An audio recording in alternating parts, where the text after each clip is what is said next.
And you worked with that, got the That's pictures. right up. No. No, I got my sunglasses here. Yeah, so now we got you in there, good and central. Yeah. This is Aunt Dorothy, Diane, and Uncle Peter. Well, it's actually Aunt Ruth. You know, let's get it correct, so because there won't be anybody to ask. People will go, that Aunt Dorothy wasn't around then. I remember Grandma Veitch always calling me Mark and then correcting it a number of times. Mhm. Yep. Or call me Do Brian. that. Mhm. Yeah. Wow. So what have you done while you guys have been here? We went up to Dave's yesterday and saw his home, and we're up there, what, maybe an hour and a half? Yeah. And we came home, then Dave brought dinner last night, and Judy was here. Okay. So we've seen all three of your children, but not Nancy. Right. Not Nancy, that's right. Have you talked to her by any chance? Yeah, just really brief. Oh, really? How was your experience on the farm? Mine? Yeah. That's fine. I had Not- the kids not for 2 eventful? days. Yeah. I had the kids for 2 days and Oh, you brought him down today? I brought them home today. You brought him down? But Your Mhm. kids or my grandkids, your grandkids? a 4-year-old and a 6-year-old, Oh, and they came and there's 3 cats in the house and 2 dogs in your house, in the house. I'm on the on the ranch? ranch. Yeah, I'm out on the ranch, and so 2 dogs, 3 cats, about a dozen chickens now, and only 8 horses. Oh. But Sonny is still there, the big black one. Oh, I really? think he's going deaf though, because usually every time he sees me or hears the little buggy drive up, he comes running over. But lately, he'll be turned the opposite way, and even when I get up to the fence and I call his name, he's like, it's like he doesn't hear me. I wonder if he's going deaf, Maybe so. or he's very stubborn. All of a sudden, he won't turn around. So, Funny. but it's good. Kept the girls busy. Oh, How do the kids do with the animals? They do good. With They dogs help and me with cats? the horses, watering the horses, and with the chickens. They were in that chicken coop every day. oh, right. So what I did is I didn't really bring a lot of food for the kids, which is important because they only eat certain things, you know. And I brought my food that I like. So I didn't know what I was going to feed them. I'm like, oh, they're not going to want tuna. They're not going to want fish that I brought. They're not going to want the pasta that I brought. So I was like, you know what? We're going to go get the chicken eggs. We're going to bring them in the house, and we're going to have bacon and eggs for dinner. Because the kids get excited from getting the eggs, you know, in the chicken coop, to putting them in, scrambling them. You know, Yeah. they're now eating what the chickens made. Uh-huh. So we did that for 2 nights. That's how I got them to eat. Oh, that's good. And You gotta clean up and feed the horses? yeah, I don't clean up.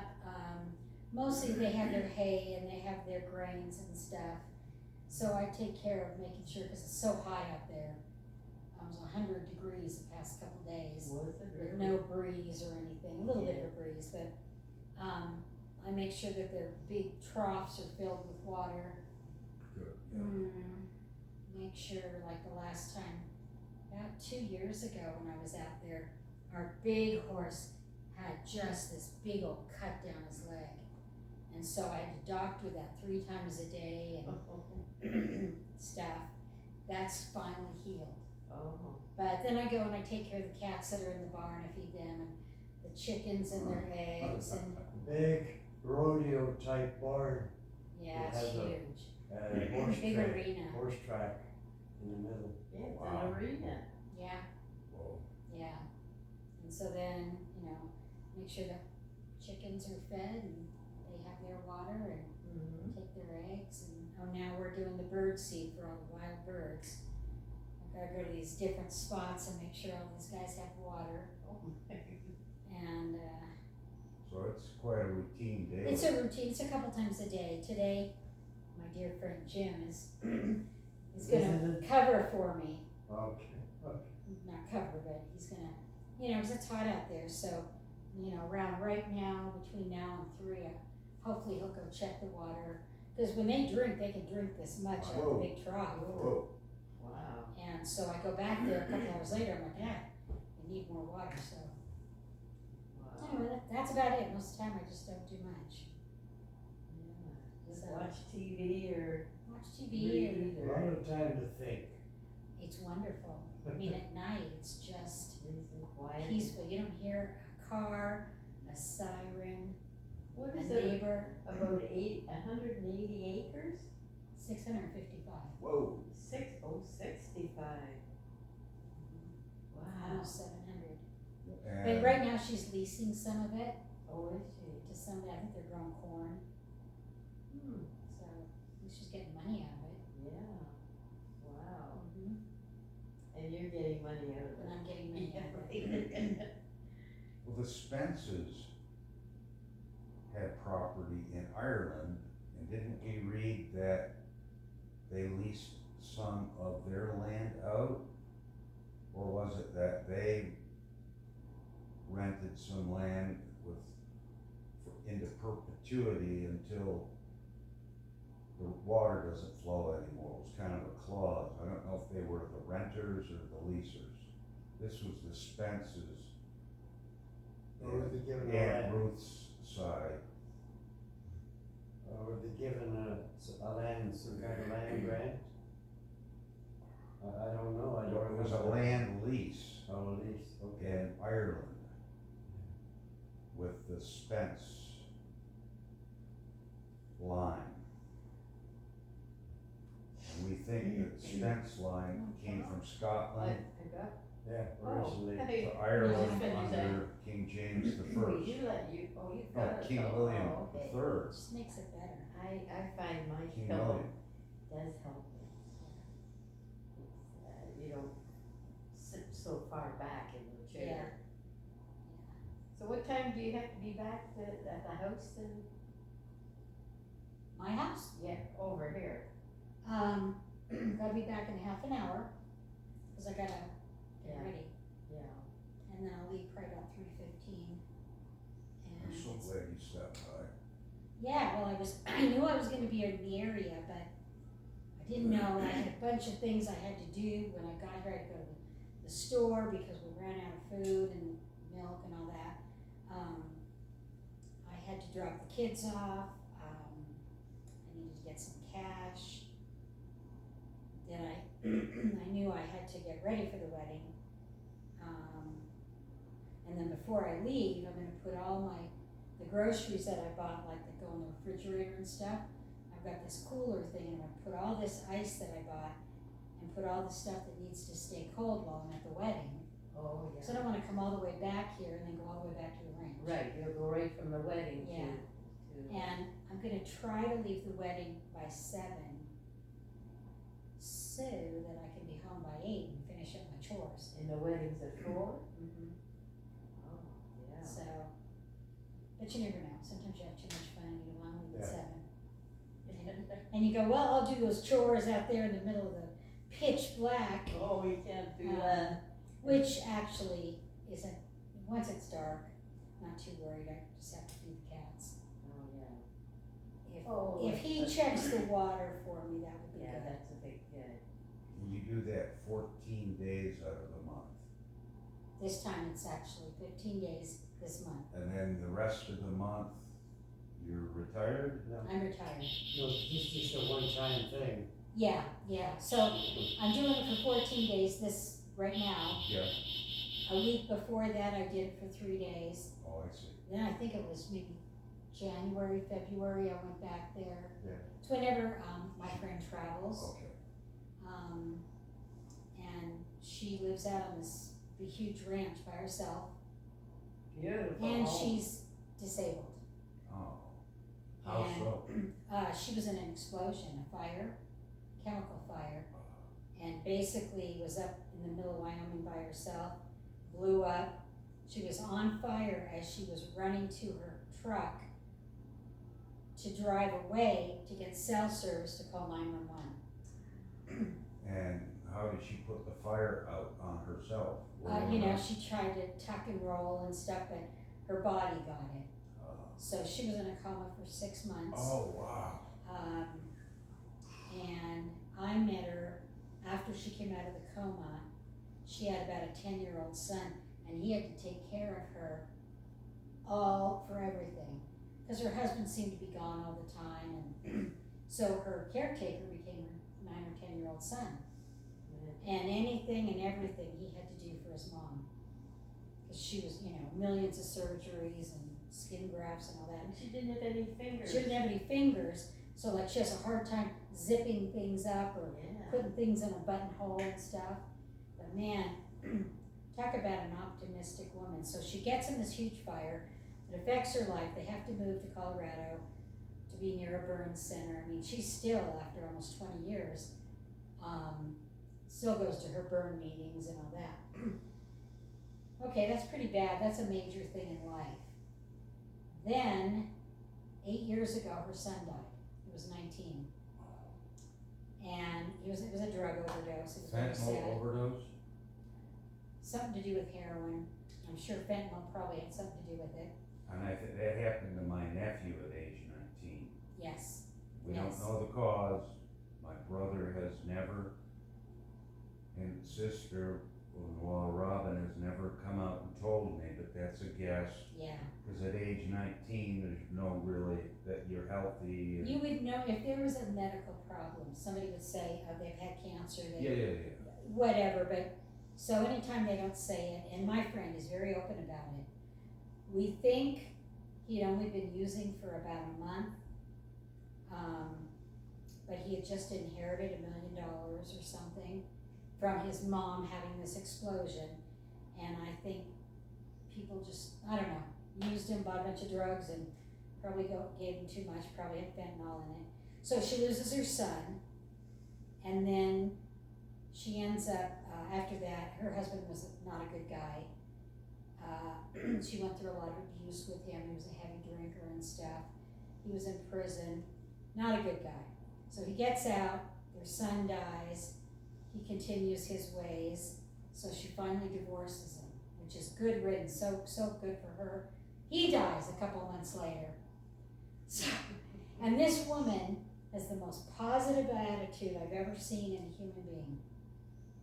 Nice. She does that memorial hike every year in honor of her son and anybody else who has died. That when we go up to the mountain, everybody else does the 14er hike. Her and I and my friend Maureen and whomever else, we stay at the trailhead with all the food, but she organizes that, she pays for everything, and she does it in memory of her son and whoever else that is up there that's lost somebody.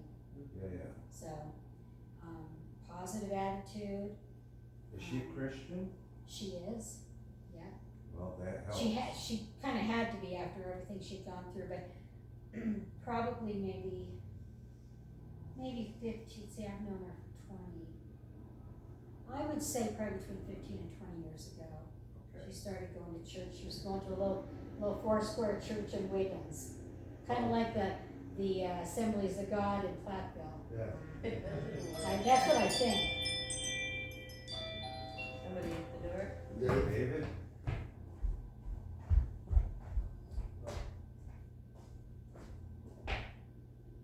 That's the neighbor with his blower. Oh.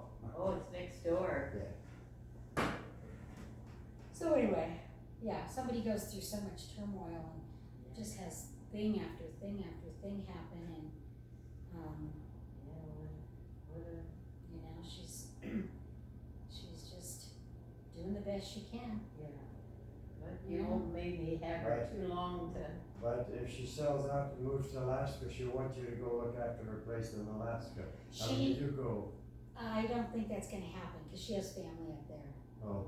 She's really close with a cousin of hers and her husband, because every time we've had something going on or something has happened, this cousin always comes down here from Alaska, and I've met her, and I think her and Shannon are very close.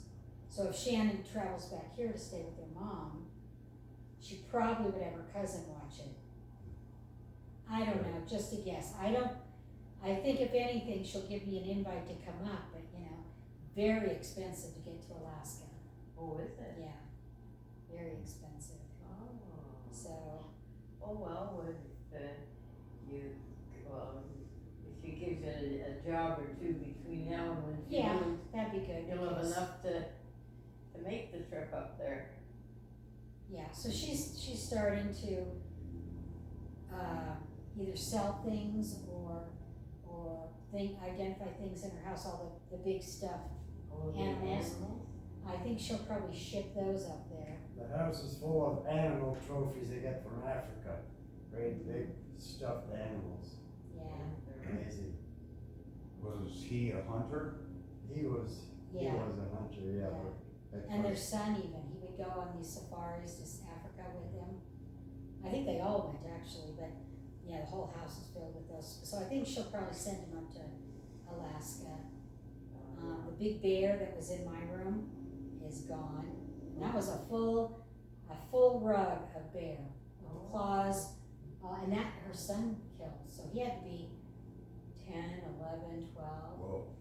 Yeah, Boy. So where, the bear's gone, where did it go? I don't know. It's just gone from my bedroom. It's been there ever since I lived there. Maybe she stole it. Can you steal one? There's a little baby, and I don't know what you call it, but he's got these long pointed horns about this big, and it's just his head, but it's a baby, whatever you call it, and that was in the bedroom this time. Really cute. You can tell it was a baby. You should Whatever. tell her you would sure love to have one of those. I don't. It doesn't mix with my decor in my house. It'll Well. look funny. Yeah, I guess it would. I would just like the We'll little keep it- house. We'll keep it for you. Okay. It looked real nice right there. Yeah, that would be ideal. No, I would like to have the little house though. That would be perfect. It's so wonderful you're near your parents. Yes, they were right down the street. What's it take, about 2 minutes to get here? But Yeah. Maybe Ju- 5. if you want Judy, here. Mhm. David, Yeah, David's a little further off. Mhm. but it's still very close in Ruth. Yeah, that's right, a half an hour is Yeah. here or there. And like he said yesterday, he comes here,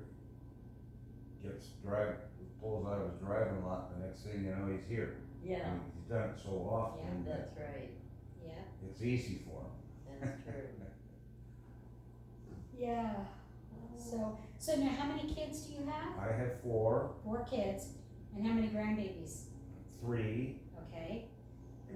Robert is going on 40 this August. Okay. Allison, number 2, is going on, she just turned 38 in June. David, whom I'm staying with in Newport News, Norfolk, is gonna be 36 this August. And my youngest one, the little socialite, Brittany, Mhm.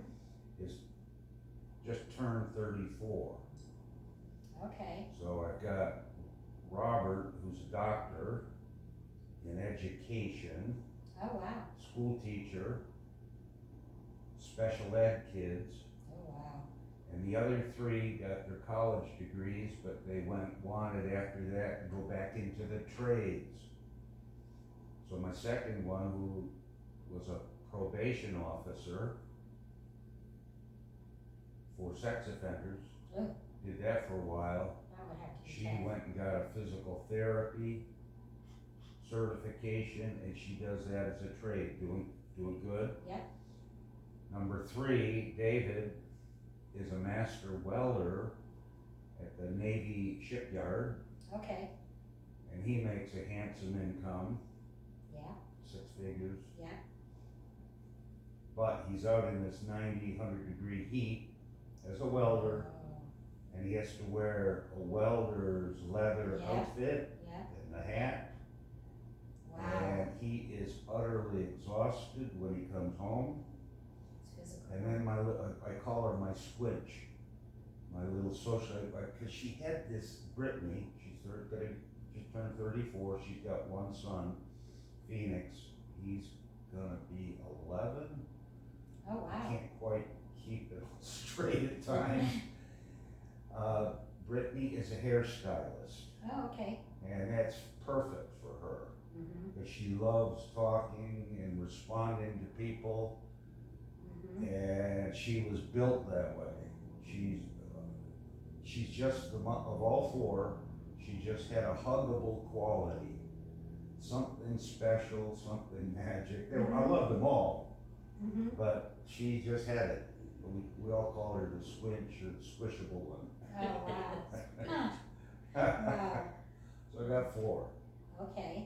I got a grandson who's 17, Mm-hmm. another grandson who is I think 11, and then a granddaughter who's 5, Okay. and who is energy from dawn to dusk. Yes, I know that. 2 days, and I'm like, I'm actually gonna leave early today. I was gonna leave between 11 and 12, we left at 10. I was like, enough. Time to take her home. It was just time, because I had both of them. Yeah, you don't. And you know, that usually do little two of them. younger one, so yeah. I was telling your parents that every summer, because I was hyperactive, I think I had ADHD, mother took me to the doctor and begged the doctor to give me some kind of pill, and the doctor said, nope, just put them out in the field and let them run. But I think that was a mistake, because that impacted my attention span in Yeah. school, and I was a horrible student until mother got a hold of me on Lansdowne, and she had some kind of magic, sat me down and said, you know, the way you're going, you're not gonna be able to go to college like your dad and like me. And you're just gonna, because of this, not be like the family. And it was a horrible message.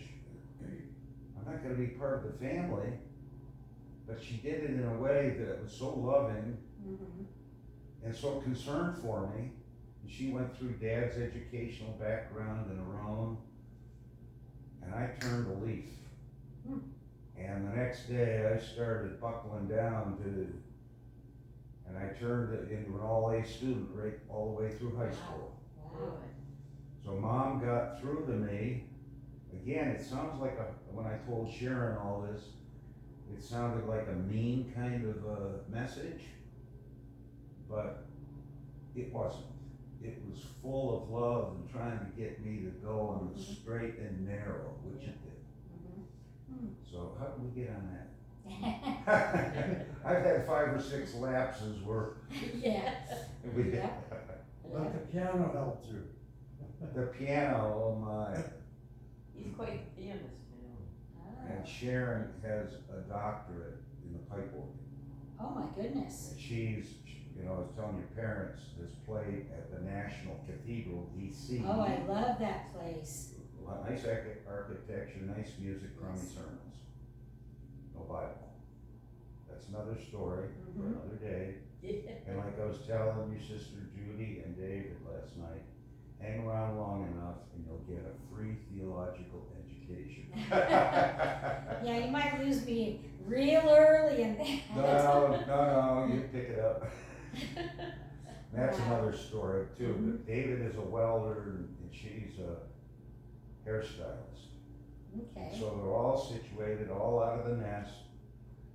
Brittany lives about 9 or 10 miles from us Okay. on farmland. They put a double wide up there. Okay. Nice, beautiful, 1,800 square feet, Mhm. brand new. So we get to see the grandson pretty regularly, and the grandson and I text. Mm-hmm. He will not hug anybody. I know. I have one like that too. Will not hug. So we've worked it out where him and I do a fist bump. Oh. Yeah. And he will do that. But he will only hug his mother and father freely, but not me or grandma, my wife, Sharon, nor Brian's parents. He's just not, that's the way he's wired. Wow, He's that's his own interesting. man. Yep. Smart, straight A's, quiet kid, and probably gonna inherit the farm one day. I know they're looking at him for that. It's that he would be the 5th generation Oh. on that same land near Camp Lejeune. Oh, okay. And Camp Lejeune really didn't exist until World War II. And that's when it was built up into the Marine base that really the surrounding supporting industries arose, like hospital, a couple of them, doctors, dentists, shopping, and all the service support stuff. Mhm. So their family goes back before that. And they have, I was telling your parents, they have on the farm a family graveyard. I'd say it's certainly the size of all this area Mm. and probably the other half of your house. Wow. I'd say that roughly. And they've got the generations buried on the land, all in one spot. And it's probably where my daughter and son-in-law will go, and potentially even my grandson. Mhm. And I want them all to get to meet you too. Who knows, maybe my grandson will say, who are the Melnychuks? Yeah. So when they see your picture, you're gonna take picture. We're taping now. Oh, you're taking now. Oh yeah, that's not a photo, we're videoing. Oh, I didn't realize that was going now. Oh yes. Oh. Gotta watch what we say then, huh? Oh no, just be yourselves. Be yourself. Yeah. Don't swear. Huh? No Yeah. swear words. No swear No words. swear words, no. Oh no, Put them out. I don't swear. and I don't either. Yeah. And I never heard Dad swear ever either. Or Mother. Like I told you, I heard her a couple times say, well, he shit. But she wasn't cussing or being mean. And she was a nurse for 40 some odd years. Wow. So she could have picked another verb, but only a couple times, but never any other time. I'm lucky my family isn't with me on the golf course. That's when the worst of me comes out. We all have our moments. Uncle Peter is a golfer historically. You used to do that every day, didn't you? There were times I used to, before going to work, yeah. All A few 18 years, holes. yeah. Bought a monthly card and it was free, so. Yeah. Get out there just as it was getting daylight. Yeah. And I'd walk it. I'd like to walk now, but Dave won't let me. He said, I'm too No. old. Yeah. Who won't let you? Dave, our son. Oh, your son Dave, okay. So you have a golf cart, Yeah, yeah. and you have to rent that? Oh, yeah. Yeah. It's extra. Has Well, Dave is kind of a, Dave could be a professional. If you Golfer? saw him playing with the other golfers, you wouldn't know the difference between him and a professional. That's how good he is. oh wow, what's his scores? Well, the other day he shot par on the front nine, it kind of fell apart in the back, but he's in the 70s. Oh, wow. He's close to par. And is Donald Trump a good golfer? Yeah, Okay. he's better than Biden. Yeah, How I about know that Kamala? came up. Oh, yeah. Boy, things have changed since the Joe last time we Biden in talked. his younger days used to be a good golfer. Oh, okay. But Oh, Dave has a way of catching up. Yeah, yeah. Tell me about it. Don't you wish we had these kind of videos of the great Oh, grandparents? yeah. Because like I never really knew your dad Right. because I Yes. was young. So it was Same just here. grandma. And I remember Grandpa Kalanya, but you know, he died too before I was too old. You rode on his back, he carried you. But wait a minute, I went and saw him in the hospital before he died, so I was driving. Oh. That's right. I remember because I took the baby with Grandma Kalanya, and it was 100 degrees in downtown Toronto, and she wouldn't let me put on the air. Oh. I remember that, yeah. So I was in Who my is 20s. this, Diane? My grandpa, My Stepdad. mother's second husband, she Okay. married after Yeah, 30 years of being a widow. Okay. in 54. And they were in Toronto? Yeah, he was ex-railroad worker, A what? ex-railroad, worked on the CPR railroad, Railroad, okay. and he lived in West Toronto. And this is in CPR. 1984. Yeah, because Shannon was just a Yeah. young baby. Yeah. So I was about 26 then, and so yeah, I got to see him for a while, but not often. Yeah.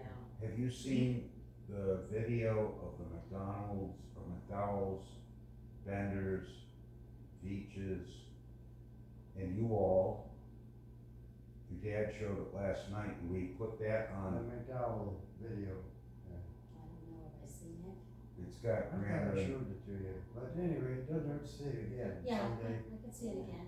I will send the YouTube of last night's 2 engagements with the TV. I don't know how well it'll turn out, Mm-hmm. but you'll be able to, and you'll see Grandpa and Grandma Veitch when they're young. Oh, And wow. Grandpa Veitch perpetually in a shirt and tie, even Oh, I on know. vacation. Going a drive to Florida with no air conditioning, with 6 of you in the car, Yeah. and he's in a suit and tie. We can't get people to get out of their pajamas these days, you know? And he's all, you know, and you're in dresses with stockings, and Grandma has her best Sunday That's outfit right. on, and Oh, that's incredible. you know, now people are like, I don't want to get dressed, I'll just roll out of bed, wear my pajama pants to the store. Yeah. And I've been guilty of doing that. Like, I was feeding the horses yesterday in my pajamas, because there's nobody around, Yeah, that's You know? right, yeah. and I wanted to take a shower after, so I'm like, you know, I'm just gonna go feed them out there in my pajamas. But people, you know, they go to the airport, and they go flying, Right. and they're with their stuffed animal and their pajama pants, and these are grown-up people, and I'm like, you know, back in the day, people used to really dress up to go on a flight. Oh, absolutely, yeah. Yeah, I showed a picture of us in Washington DC going up and down the stairs. Everyone was meticulously dressed. Yeah, Yep. shirt and tie. Isn't that Yeah, crazy? When you see it, you'll laugh. You headed out now, Diane? Yep, I gotta get home in time to do whatever I gotta get ready and get there. I'll give you a farewell hug. Parking is going to be tough because it's on somebody's property. Oh. Yeah, but it's Yeah. a farm. It's a farm, Yeah. it's another ranch. So So, it's an outdoor wedding then? yeah, it's a Oh. ranch. Yeah, So, yeah. then I'll just drive straight home. Okay, well, I'm Well, so very glad good to see you again. Oh. I wouldn't recognize you unless if I walked next to you, Yeah, I know, you know. because we're older, features have changed. Yeah, yeah, I right. still don't have you're not bald. no gray hairs except on my Really? beard. How old are you now? 71. 71 and I'm 68, so how did you not get gray hair? I've had this for 5 years, maybe longer, probably longer. My brother is completely bald. Oh, is he? Your Yes, brother, Mark. Mark? Isn't that funny? And you're not. Yeah, I'm like Grandpa Veitch, who had a full head of hair when he passed at 70, 71. Mm-hmm. He was just white. Was white as Yeah. white. And I don't think he had any balding either, did he? Yeah, we don't remember his last years, but yeah, Yeah. to always remember him with having full head hair. And it was so nice to see the DVD or the VHS with him in there and Grandma smiling Oh, and picking yeah. up kids, and you're in there, little kid roaming around. Yeah. Oh yeah, that'd be good. Yeah. We'll, We'll have, show you. we'll bring Shannon and Bailey over and we'll watch movies Okay. one night. Yeah, yeah. Yeah, that's a good But we have to idea. have ice cream with it. Too bad we couldn't have met, Shannon. Shannon might know, she's home. Oh, she is? She got home like right before I got home. Oh, Tell her did- if She she's might home, come tell by. her to drop in here. Yeah, she might come by this afternoon. She had to do a couple things, but I think she got home right before me. I'm trying to figure out, you're my cousin, Mm-hmm. but how does your daughter relate to me? Not as a second cousin. Well, your daughter would relate, I don't know how it relates to you, but my daughter and your daughter or sons, Second wouldn't they cousin? be second cousins? Because they're both, I got you. That's what I thought. I don't know what it would be to you though. I don't know how that works. The second cousin's father. You're right. Exactly. Yeah, that'll work. Yeah. Yeah. Oh, cool. Yeah, so I'll just be back at the ranch later tonight Oh, and, yeah. Okay, I might just drop in next week. okay, just let me know. We got the whole week. We've got Yeah. a week And I and a got the day, whole we've got 9 more days. Okay. I bought a gun about 10 years ago and I never fired it, a handgun.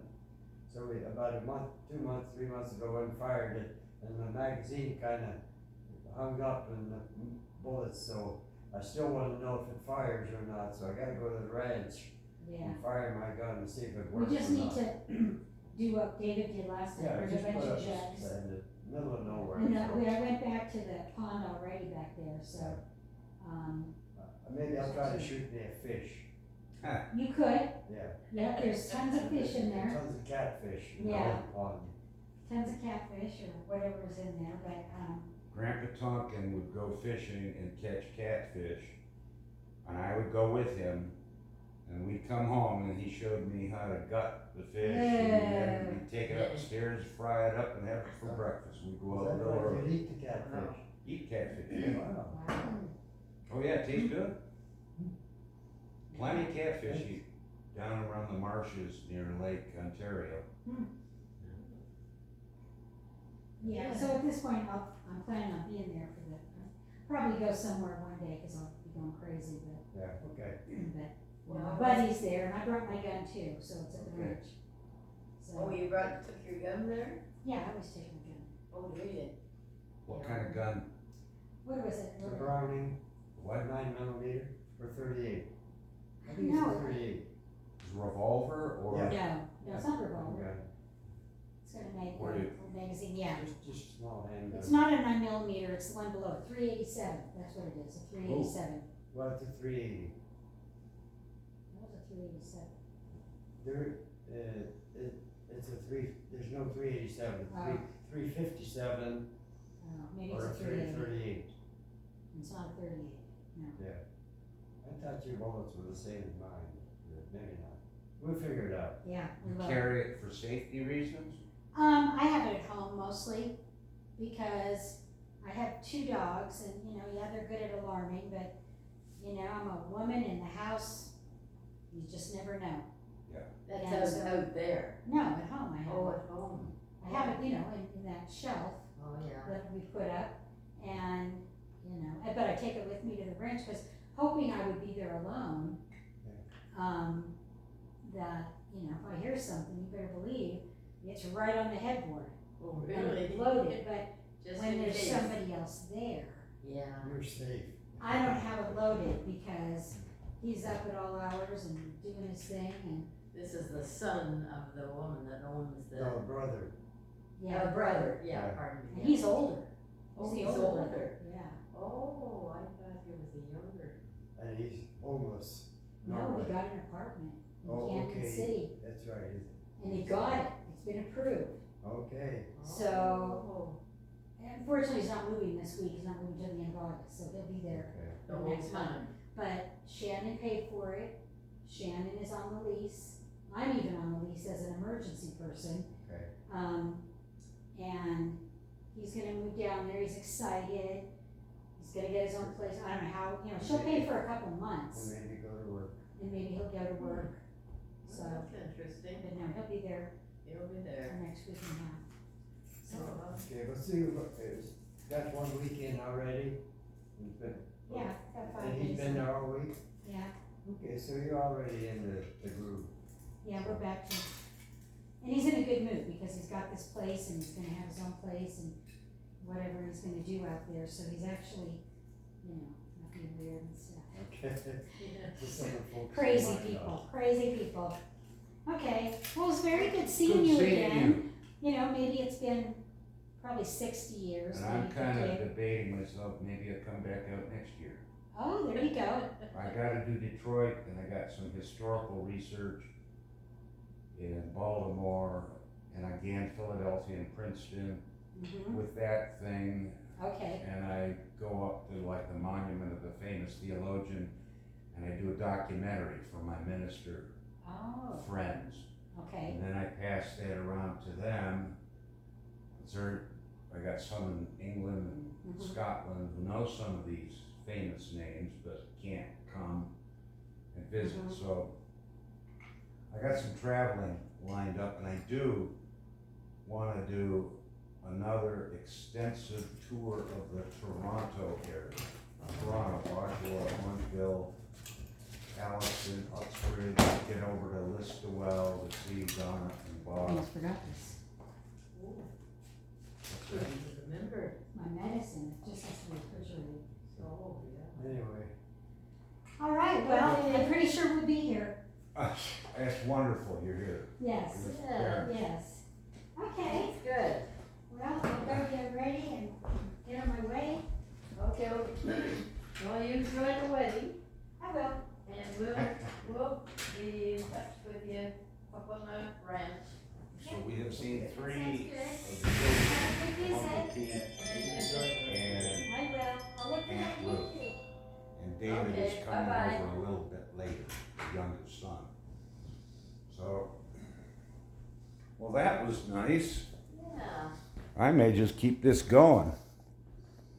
you know what, too bad that we couldn't have gone, although if Shannon's home, we could still go over, I let her come here. huh? I let her come Yeah, here. but I wanted him to see her pool and Oh, at Diane's house? at Diane's house.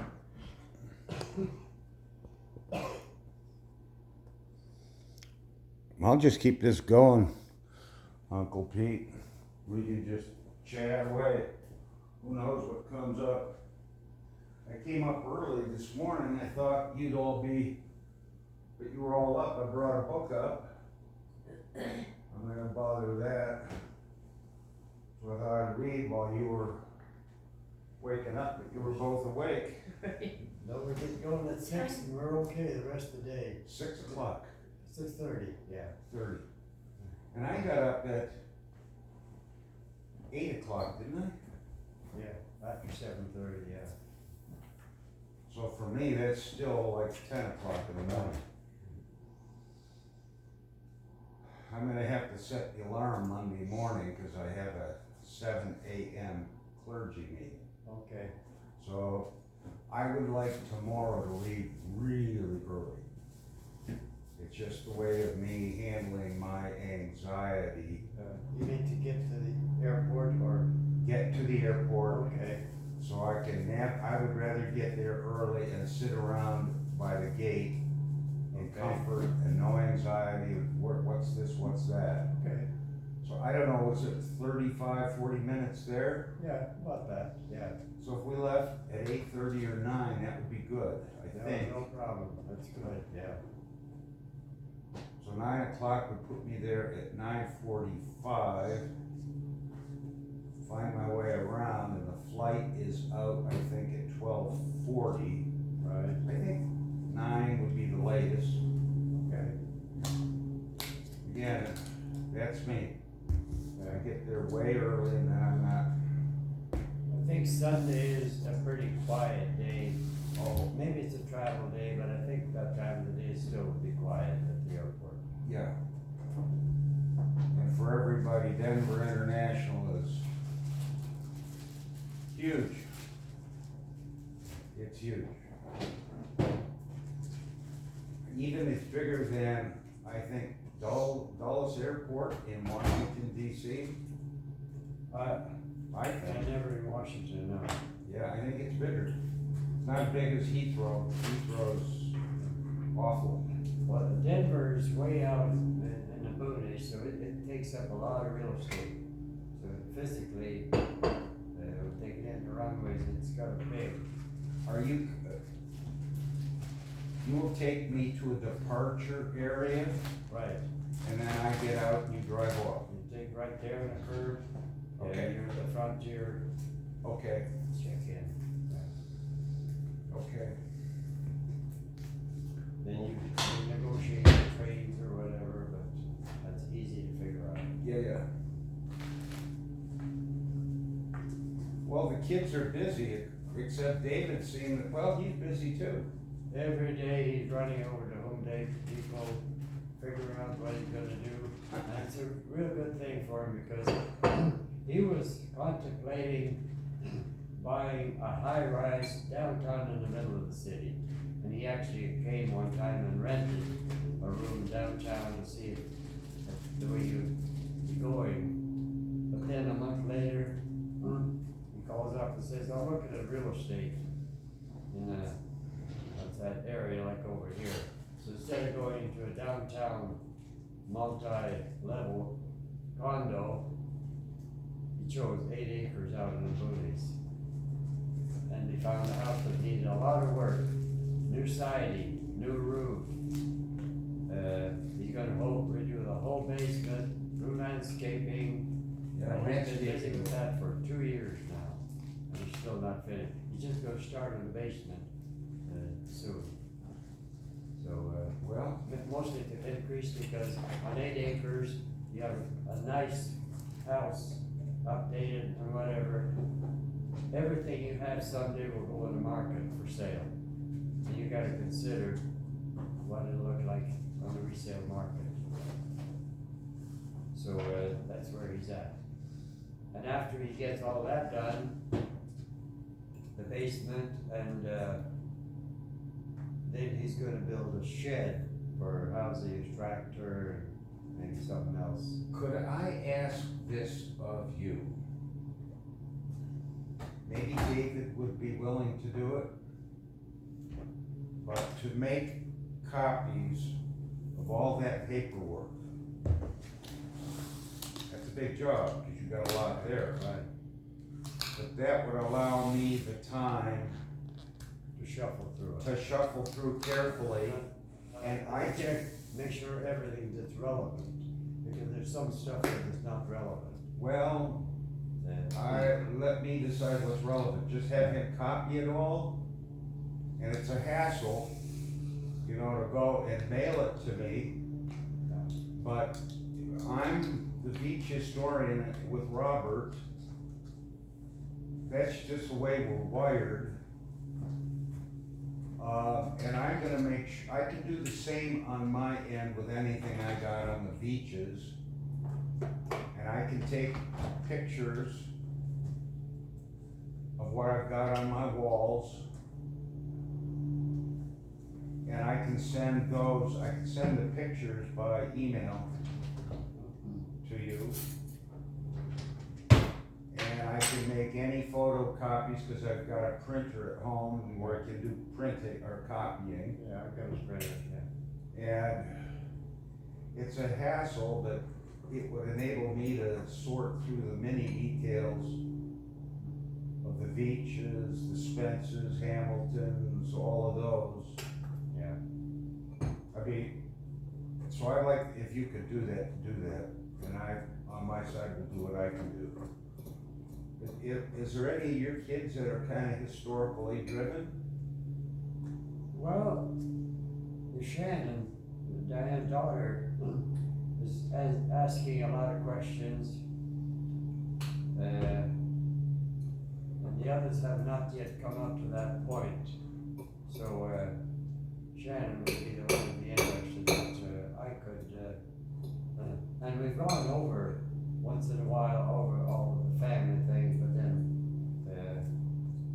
sometimes you get into something and then it fades away and you forget about it. Yeah. You just put it on the shelf.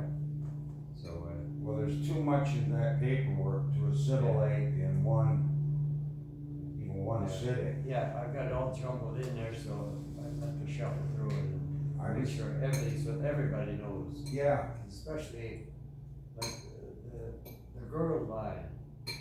Like you see a picture of the grandmother there. yeah, I think Grandma Veitch looks very much like her, and Ruth looks pretty much following Grandma, and maybe Diane I think does. I don't know who Judy and David take after. They don't take after my family. They have to take after maybe Grandpa Veitch.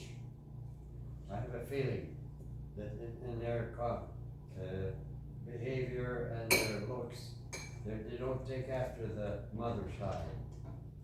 But Aunt Ruth does and Diane does. So, my son Robert is a spitting image of me. And they say I take after Dad somehow. I don't see the similarity. Sometimes you have to wait till you're a lot older before you find out the similarity. I find that out, for instance, all the years that Ruth was growing up, I could not see her in her mother. But as she's getting older, I'm starting to see the similarity. I'm with Diane too. Gotcha. My daughter kinda looks like me, takes after me temperamentally. My son David is a spitting image of my great-grandpa Tonkin. Really? I've got a picture of my great-grandpa Tonkin when he's 30, and I showed it to Robert. Robert's the family history was, that's great-grandpa Tonkin. Spitting image. So, you know, things get passed on in generation that might miss. And Brittany, I don't know who she takes after. Takes after her mother as a socialite. I think Martha takes after your mother, I think. As far as looks go. Yeah, I can't. I think early on, I mean, I thought I noticed that Yeah, similarity. I gotta get up there.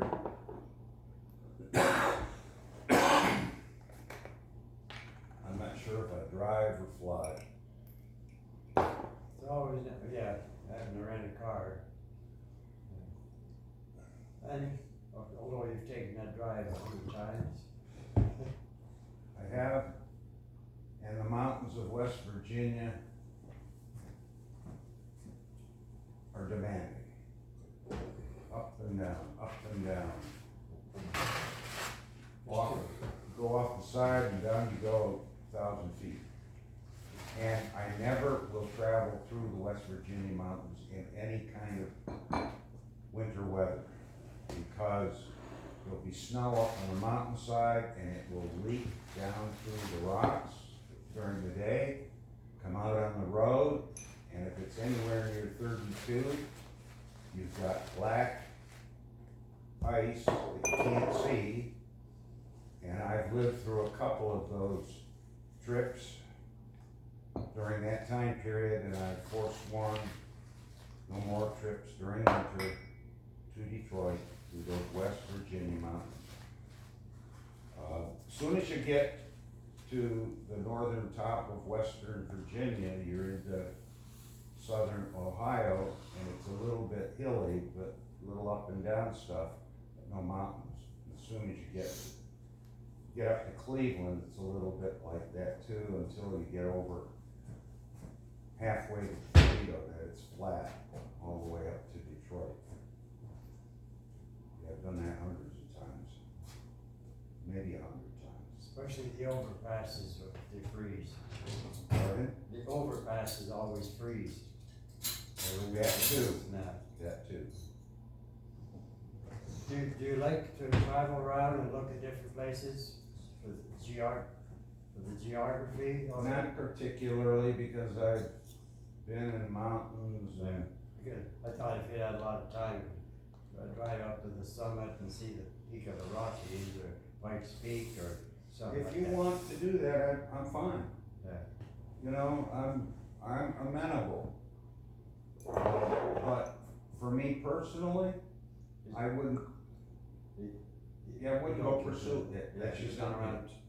I mean, I've been up at 6,000 or 8,000 feet in the California mountains, looking around, and it's stunning to look. It's really stunning. Been in the Norwegian mountains, so I've done some of that. But with the Navy, like I said before, when I got off, came into home port, all I want to do is get out of the house and be with the family and travel somewhere. And we did the Civil War stuff, not so much geography, Not for the geography, no. but for the history. Yeah, right. So I do the history touring, which I'm gonna do up in Baltimore with a couple of 3 or 4 things there. And I may just go back up to Philadelphia, and definitely Princeton, and see Princeton Cemetery where all of the great divines are buried. I go up there rather regularly, but I've not done any video cam work. I've got photos, but I still want the next generation to carry on the old 19th, early 20th century theology. It hasn't gone stale. It's not like milk in the refrigerator where the expiration date is gone. They're still fresh. Yeah. Not perfect, but still very good teachers. Yeah, that's where all of our theology began, like in the 1850s, and on during that time, like, that's when it developed. Yeah, Americans had their own take, but then there's a lot of good old British divines too. Jonathan Edwards, we think of him as the great Congregationalist in Northampton, Connecticut. Yeah. But there was another Jonathan Edwards in the 17th century, an Anglican man, whose writings are crystal clear. He was born to money. He was ordained as a clergyman.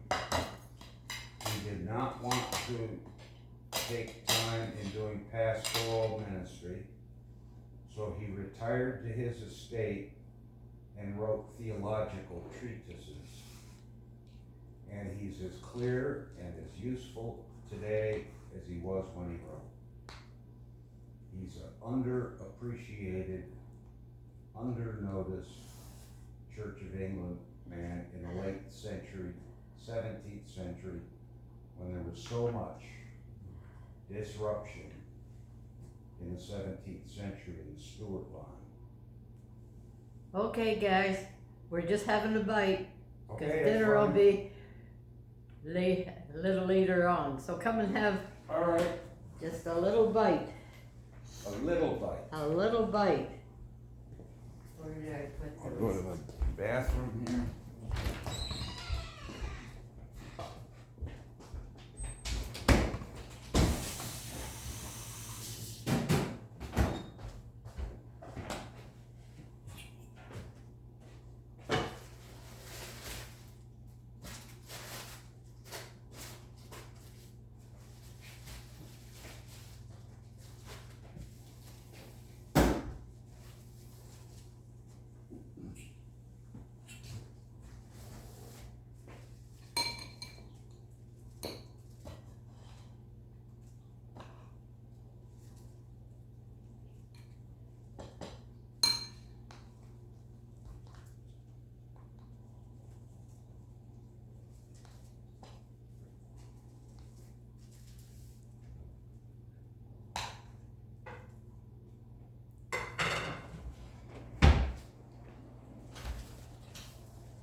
We gonna sit at the table?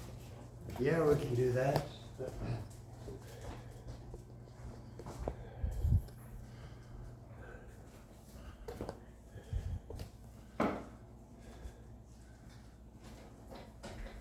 Oh, that looks good, Ruth. Oh, that's just a bite, Just a bite. just a bite.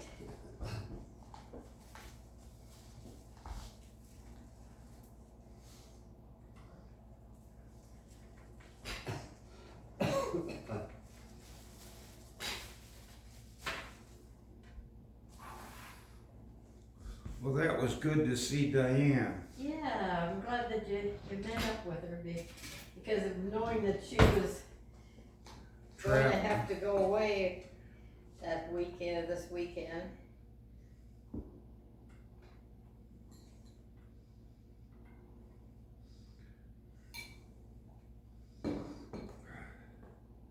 I got a good plate full here. It's enough for me. I'm gonna sit on this far side here. Okay. And that's a lot of paperwork. Was this more? Yeah, it's all part of the same package. take that with me and do the copying. I'd rather you do There's a it. lot of stuff that's not relevant, no, so. Okay. Okay. Father, thank you for this food, bless the strength of our bodies, we ask in Jesus' name, amen. Amen. And what a thing to sit down, we got great grandpa James White and great grandma Rebecca White. Wasn't it Rebecca? She's Rebecca Hamilton. Sounds right, yeah.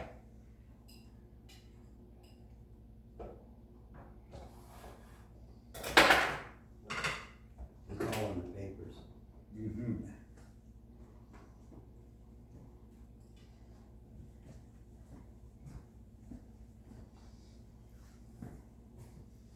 And somehow you said you met someone who bought their farm? There you are. Not their farm. The farm was from. Thank you. Farm was from Jack Ritchie, who's the husband of Aunt Gladys. Mm. And this young couple bought their farm near Orangeville. Jack Ritchie Married Gladys. and Gladys had a farm in Orangeville? Near Orangeville. Oh, wow.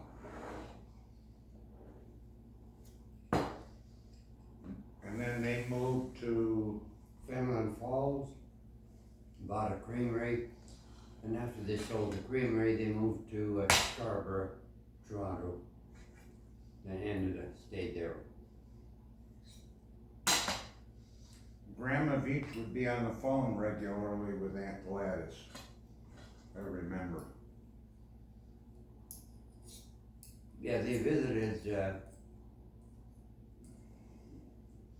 her to the Orangeville area quite often.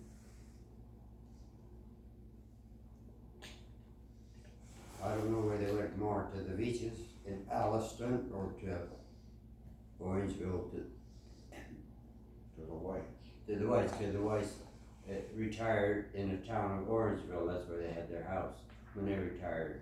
Have you seen that house? I don't know if you have, we did. Just off the main street, right after you get into town.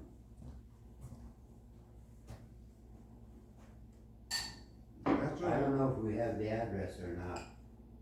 Of who? Grandpa White in Orangeville. Remember we drove by?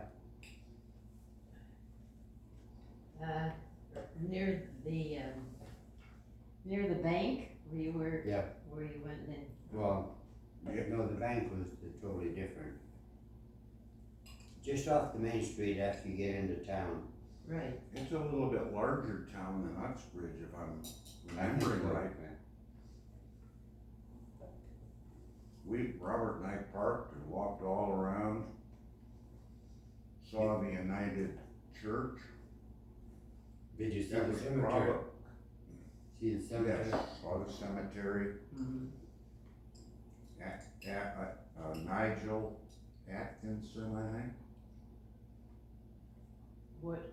He would be, or Atkinson White, maybe? That's the name. Yeah. Would be the father of James, is my Right. guess. Senior and junior.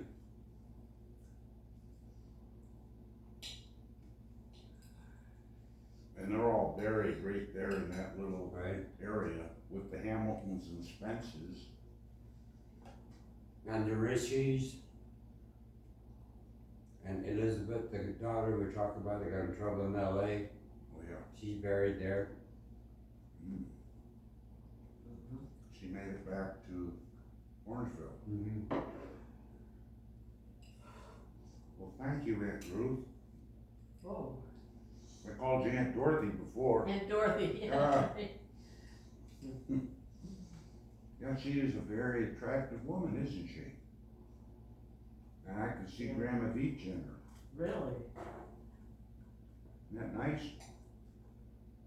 She was a nice looking, Yeah. And she didn't look old fashioned looking like, way back. She looked kind of modern. When did we say he died? 1933? 4 or 37. I think she was 37, I think.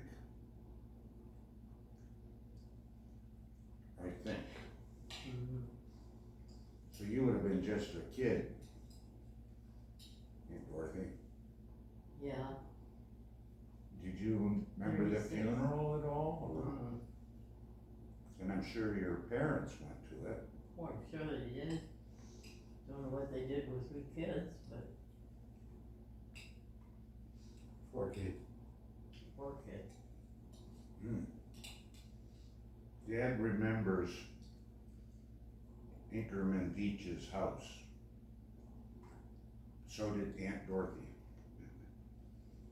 Oh. And I got a photograph of it at home. Still standing, a large house, I might add. Large porch. Whose house was that? Inkerman's. Alliston. Nelson.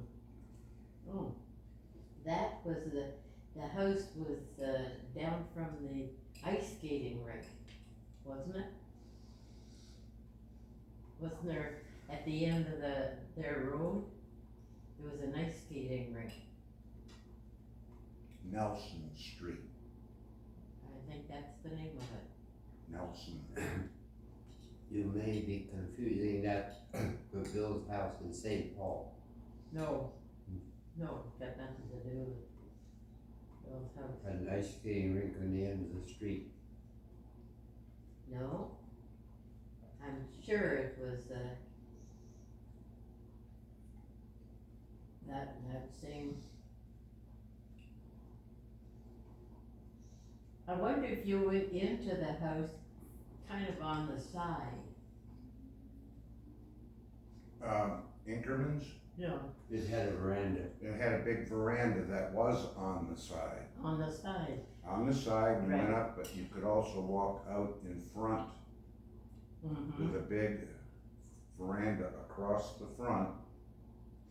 And up above was a white colored, not brick, but white colored sunroom with large windows. Oh. I didn't remember the front. But yes, it had that side, Yeah, Entrance. that's what I thought. and that's where they retired from the farm. Right. And he died in the house. Aunt Dorothy remembers walking up the stairs knowing great grandpa was sick. You know, and as a young kid, that bothering her a little bit. All Dad could remember was the big veranda. Mm. And I took a picture of the house when Robert and I were up there. We went back to Listowel again to see Aunt Ruth. And I showed her a picture of Inkerman and Sarah's house. She goes, "Oh yes, that's it." Oh, really? Yeah. Hmm.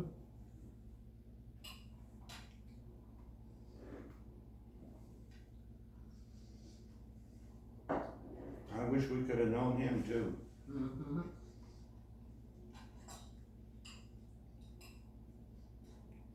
I would love to have talked to them about the prayer book and their history in the Anglican Church. Why did they go there? Why did they pick that?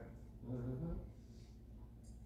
What their personal faith was, and I'm telling you now, if they were faithful and they believed a couple of creeds that were used, they were simple Bible believing people.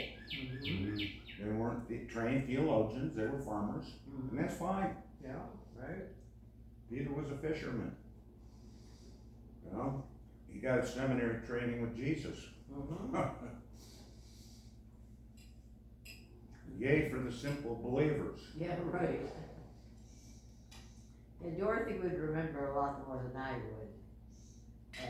She was born in 28. 28, yeah. She was Oh, that's only 2 years difference, I thought it was 4 years. Oh, no. Was it 26 or 28? 28. 28, so 2 years. She's the same age as I am. When were you born, Uncle Pete? 28. 28? Same birthday as Grandma Veitch. August 17. August 17. Same day. Oh, yeah. She looked so young in the video, didn't she? Yeah. Everybody's happy and smiling, and kids playing around.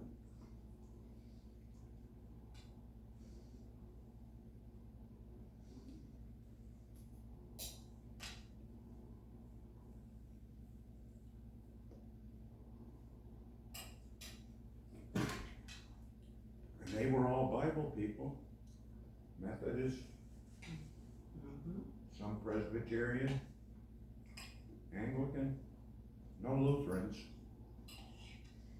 Where did Aunt Gladys go to church? Where? In Fenton Falls. I don't know. Shannon Falls, but I know. They did come to Peoples when they came to Toronto. And Jack didn't care for the church, Jack Richard. He wouldn't put a dime in the offering plate if he killed him. He wouldn't. I remember that about him. There's a It's all about money. funny story about that. My uncle, great uncle Irvin, at King Street United, where my great grandpa had been the minister and had died in 1930. Well, I kept going to the church. I told you about Grandma splitting off in, I want to say 1937.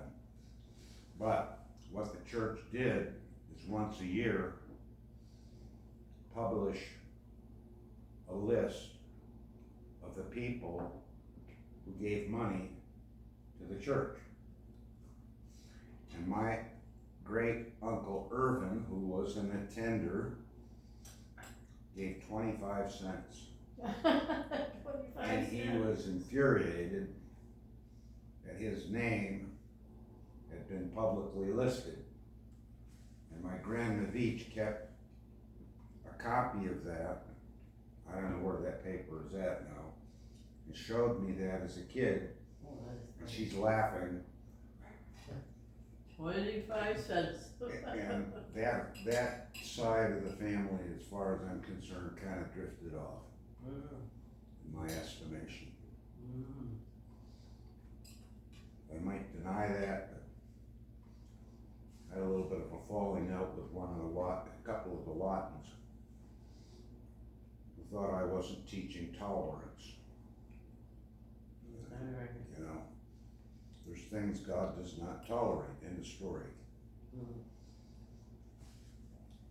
Tolerates it for a while, and then the element like Manasseh, there's so much wickedness done in Judah that even despite his personal repentance and his personal forgiveness, that whole nation brought judgment, which ended in the Babylonian period, even despite the renewal and reforms of Josiah in 622.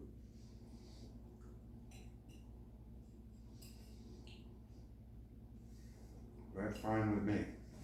I'm gonna stick to what I stick to. Dad told me don't leave the Westminster Standards, and I haven't. Not because it's Dad commanding me, but because I challenge anybody to show me where it's wrong. And there's a few places where I think it is wrong. Or I changed a few words.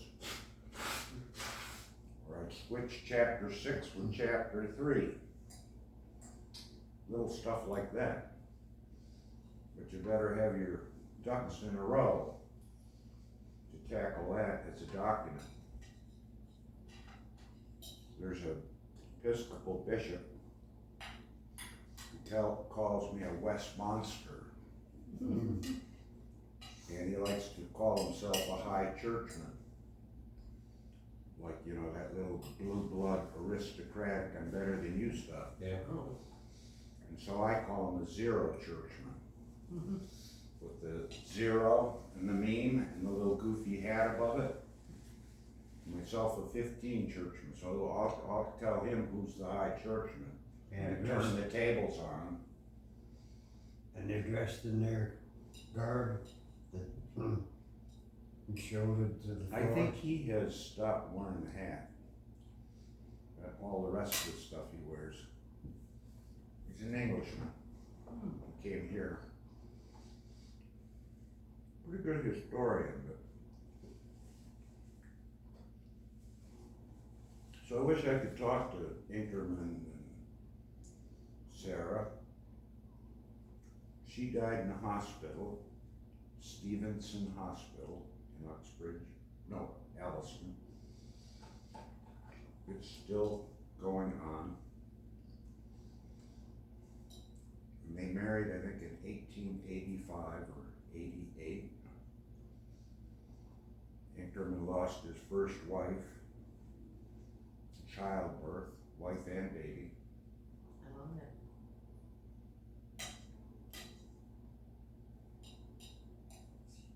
So Grandpa Veitch has been up in that funeral cemetery too, in Alliston, burying his parents, burying his two sisters. Yeah, I'm sure he knows it pretty well. Yeah.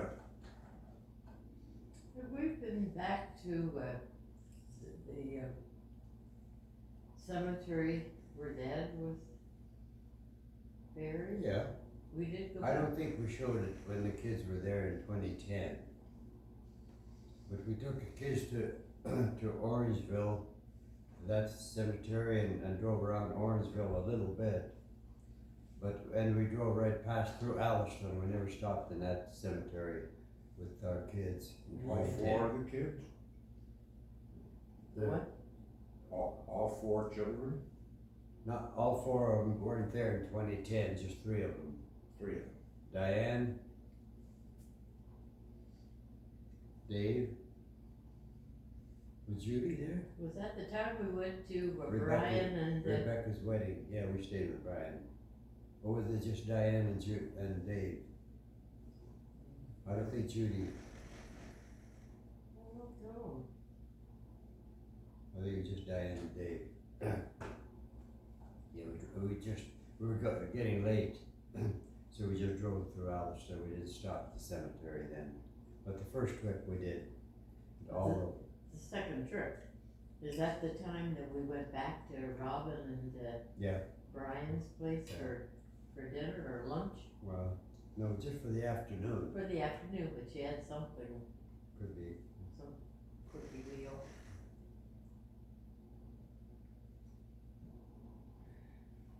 They await the resurrection.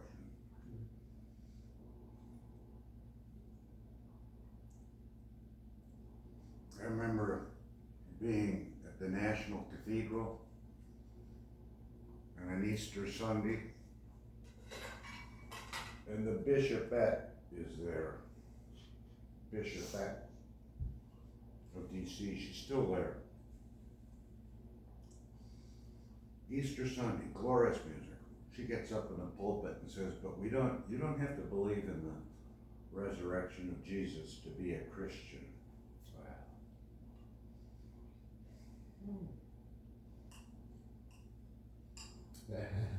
Washington, D.C. Washington, D.C. and the National Cathedral where the presidents are buried. The last time I was there for the full day. I went to the morning service, and the woman who preached, she's one of the rectorettes, and she preached on white supremacy.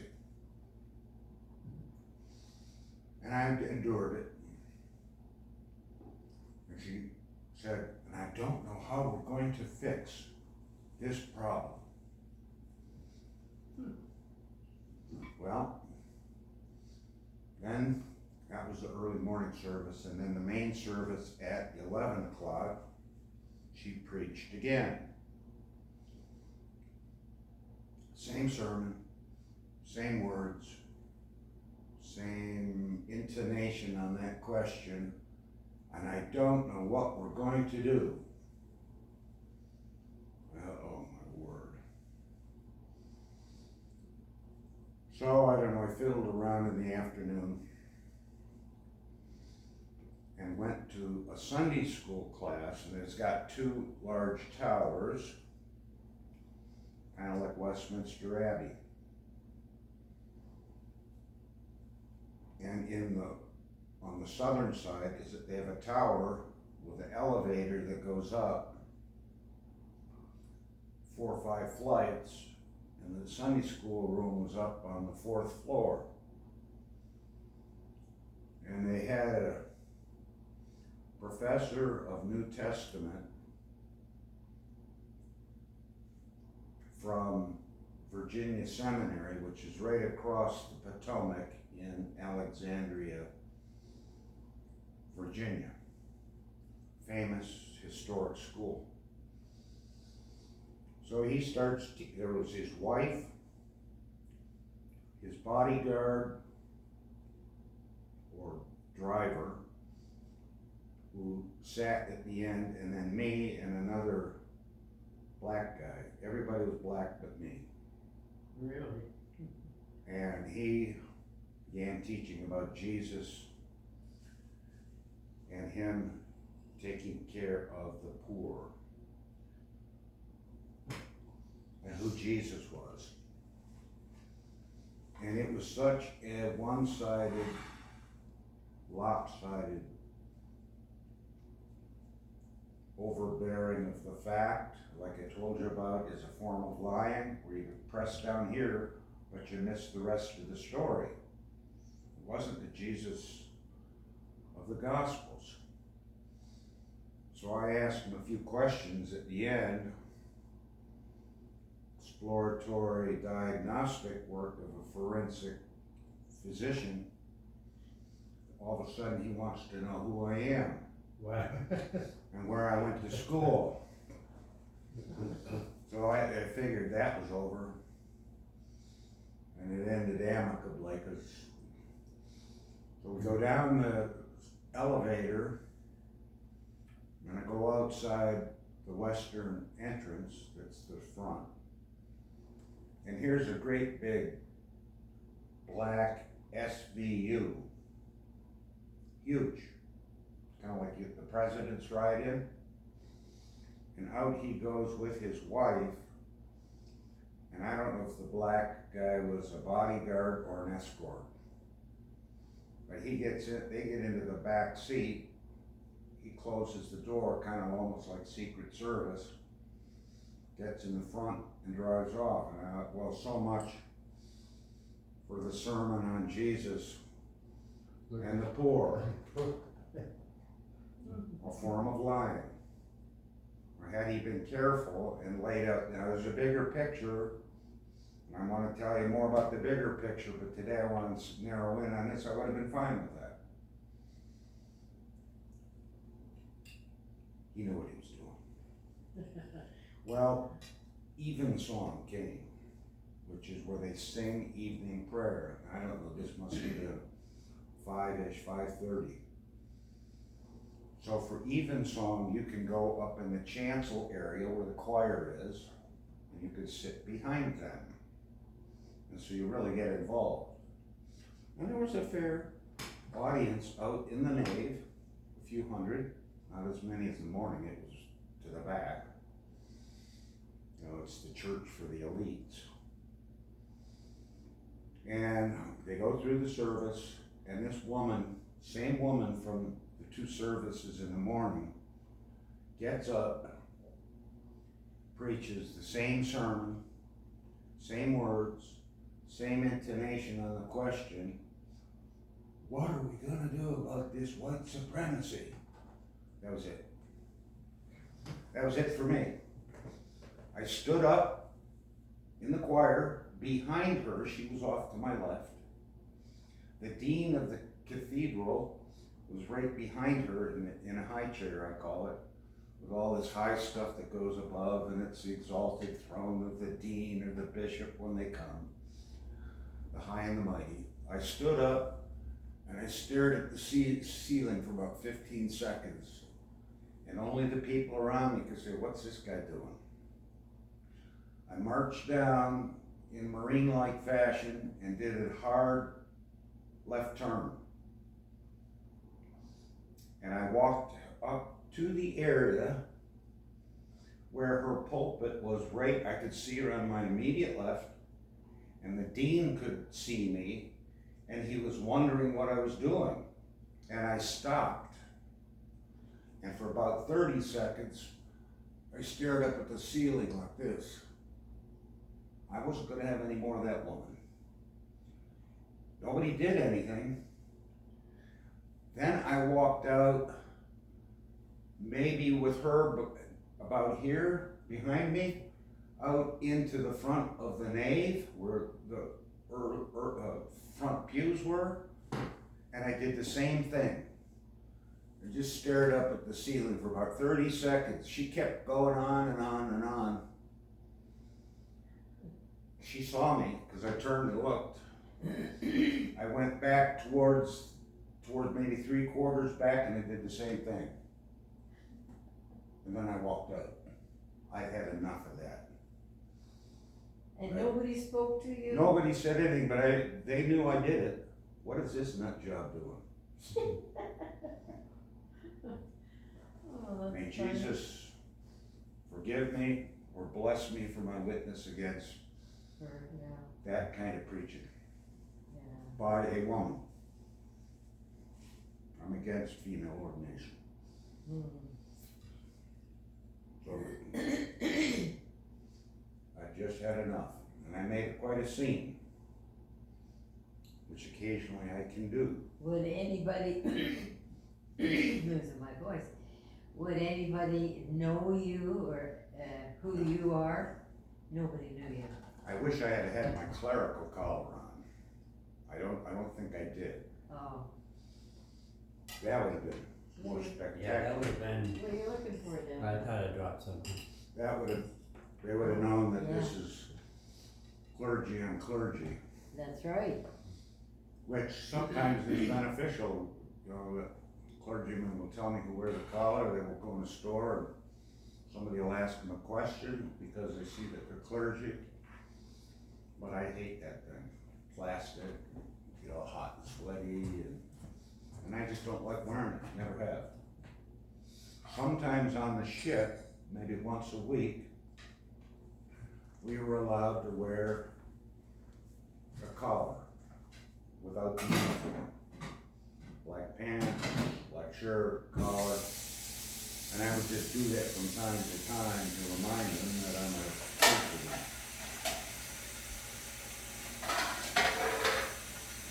And when I was in Naples and they gave me that charismatic congregation, occasionally I'd show up with a collar and a black gown. One guy said, that is so cool. That guy in a collar and a gown and preaching. Because they would expect that not to come from a collar. Forget his name. He's the one who's ultimately said, can we get a few more masculine hymns, old hymns? You know, some of this stuff is all, it's effeminate.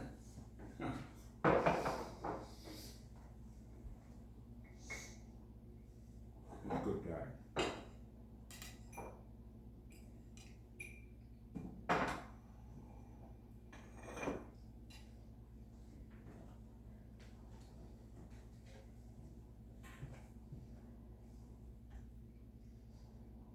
I may go to bed a little earlier tonight, 9-ish, which is still 11 for me. What time is your flight? My flight tomorrow's 12:40 But Phil wants to leave at about 9 o'clock, at at the the latest. latest, Oh, 9:00. at the latest, yeah. Oh, I'll feel better once I navigate all that and find the gate. Yeah, you enjoy the trip a lot better if you didn't have to go all the hassle. And sometimes you're caught in a situation where the line is stopped and the clock is ticking and time is losing time and there's a flight out there you gotta sign up for. That it just frustrates you to no end. Yeah. And it's not a good way to start the trip. Yeah. Fortunately, I did the early thing,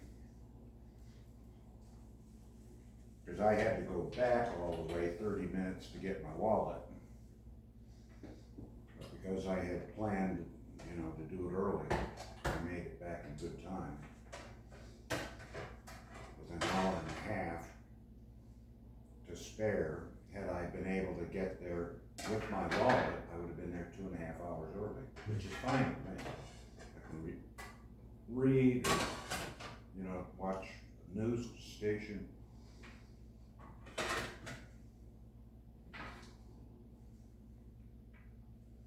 thank you, Aunt Ruth. Oh, you're welcome. That may carry me right over in the morning. I don't even think I need to eat in the morning, frankly. But have the coffee ready for you. Yeah, a cup of coffee or two will. Coffee and toast and. Maybe a piece of toast or two, something fast and easy. Yeah. All right, I'll remember that. Grandma Veitch.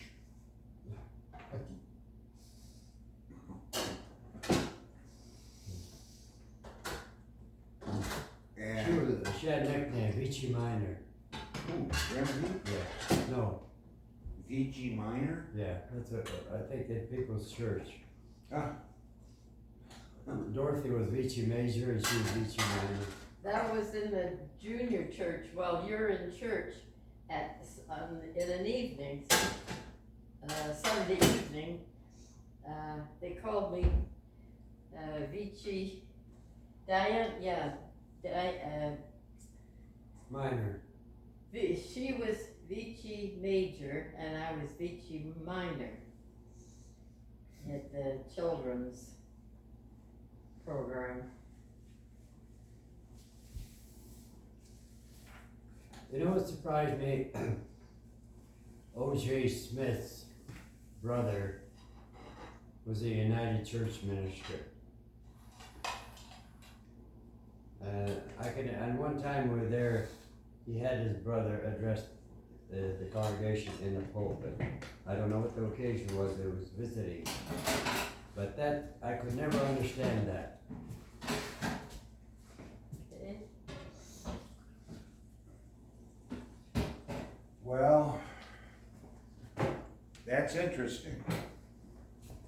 Because Paul Smith went to a United seminary connected with University of Toronto, and that raised some eyebrows. Yeah, and Doc Smith saw the direction. It was, I think he also may have gone to McMaster in Hamilton, which is kind of a liberal institution. Yeah, I think I'd heard that.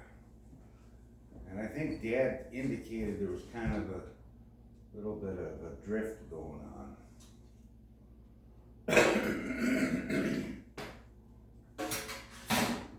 Now they're still functioning, they're kind of gone strum and drum. That's what I took. They got a lot of ministers there. Really? Yeah. On the website. Were you talking about McMaster or Bob Jones? I'm talking about Peoples. Oh, people. Oh, yeah, well, yeah, they're going to see the rest of the world, church world. My nephew, Donnie, I think he's 25, he sees right through it. He says it's just a ploy to get young people into church, to turn it into a rock concert. And he's been to them, where they got strobe lights going, smoke stuff going on. They think if you attract them to church, that'll bring them to church and they'll straighten out. There's not much gospel goes out with that. Yeah, there is a trail of disaffected, I call them Baptist-Costals. They do all of that. And all of a sudden they start finding things like Anglicanism, Eastern Orthodoxy, Roman Catholicism, and they see the historicity of it and the depths that are in fact there, errors and truth, including Anglicanism with errors, but truth too, and they get twinkles in their eyes, longing and hungering and angry at having been robbed in their youth from something substantial and meaty. Instead of being treated like these 8th graders and training them, now they had something where there was books and history and seminaries and so forth. And that's a very dangerous trend. And I wrote a letter to all of the faculty at Reformation Bible College, 14 professors, the president of the seminary or college, undergraduate, because I knew a couple of those college students were getting a twinkle in their eye for American Anglicanism. And I could tell by what they were posting that they didn't know what they were talking about. But they were kind of thrilled and overjoyed. They found a prayer book. Good, I'm a prayer book man. But I got a couple of places where it's got to be fixed. And there's other problems, by the way. So I wrote them a 3-page letter thanking them for the conference. Maybe it's 4 pages. I wrote Vesta Sproul. And I offered them my unsolicited, that was the word I used, unsolicited but most necessary exhortation to waive off all of your college students from anything in American Anglicanism. Because it's got everything from guys screaming around and strums. It's basically a Pentecostal service with a prayer book. People jabbering in tongues, gibberish. Those aren't tongues. Tongues are foreign languages with a recognizable message, recognizable vocabulary, recognizable syntax, and all those are, syntax is important because you get into Latin and Greek, you can have the verb over here and the subject over here, so if you don't have syntax straight, you may not understand. And a recognizable message. That's what the word tongues means. And it existed for a while in the early church, as did some of the miracles. And I've never been able to understand why, like Assemblies of God, can't understand the historic dimension of Acts 2 with the Genesis and the Abrahamic covenant of promising to the seed of Abraham, which it becomes Christ, it's messianic, and that through Abraham he would be the blessing to the nations, plural. So if you read Acts 2 in light of that, you see that God is going like this. Look at it. Look, everybody. This gospel is not going to be just in Jerusalem, but it's going to go to Judea and Samaria and to the uttermost parts of the world, the nations of languages. And it was a miracle done by infinite ease by the sovereign God. And what a blessing it was that we remembered every year in the calendar, on Pentecost Sunday. And they have some of those, but they've got a lot of Arminians who deny the sovereignty of God, but man basically choosing his own salvation, unaided, no grace. That tells you right away what your view of the fall is. Man is not totally fallen, halfway fallen, or if you're like Thomas Aquinas, the mind is not fallen. Everything else is, if you got the mind, and you can rightly choose, but the carve out, so he does not have the biblical doctrine of the impact of the fall, which involves every faculty, body, mind, and soul. That's another story. They deny that, which is an attack, collateral attack by guys with collars on, standing in pulpits. And they can hide behind historic liturgy and all the nice, beautiful phrases and all of that, and they can hide. Good hiding place for termites in the house. They've got that, and then they've got the Anglo-Catholics, who are basically Romanists without a pope. They're like the old 19th century old Catholics, where they had to fight over Vatican I and papal infallibility. And the old Catholics in Germany, the real scholars, said, no papal infallibility. And so the Pope excommunicated them. They still were Roman, but without a Pope. That's Anglo-Catholicism. Sacerdotalism, sacramentalism, everything that goes with that. So my point was to the professors here, and I would say that to my kids, your kids don't go near it. Unless you have a tour guide like myself who can tell you where the landmines are. So I wrote that. Nobody wrote me back, but I knew the professor of Old Testament down there. I'm in touch with him. And he said the letter was much appreciated by the faculty. I'm probably going to do that when I get home, the same thing to all of the professors across the nation in Reformed seminary. I already know one guy at Westminster who's going to go, that ain't right. But sorry, professor, it's time for you to get out in the real world. You've never had a pastor.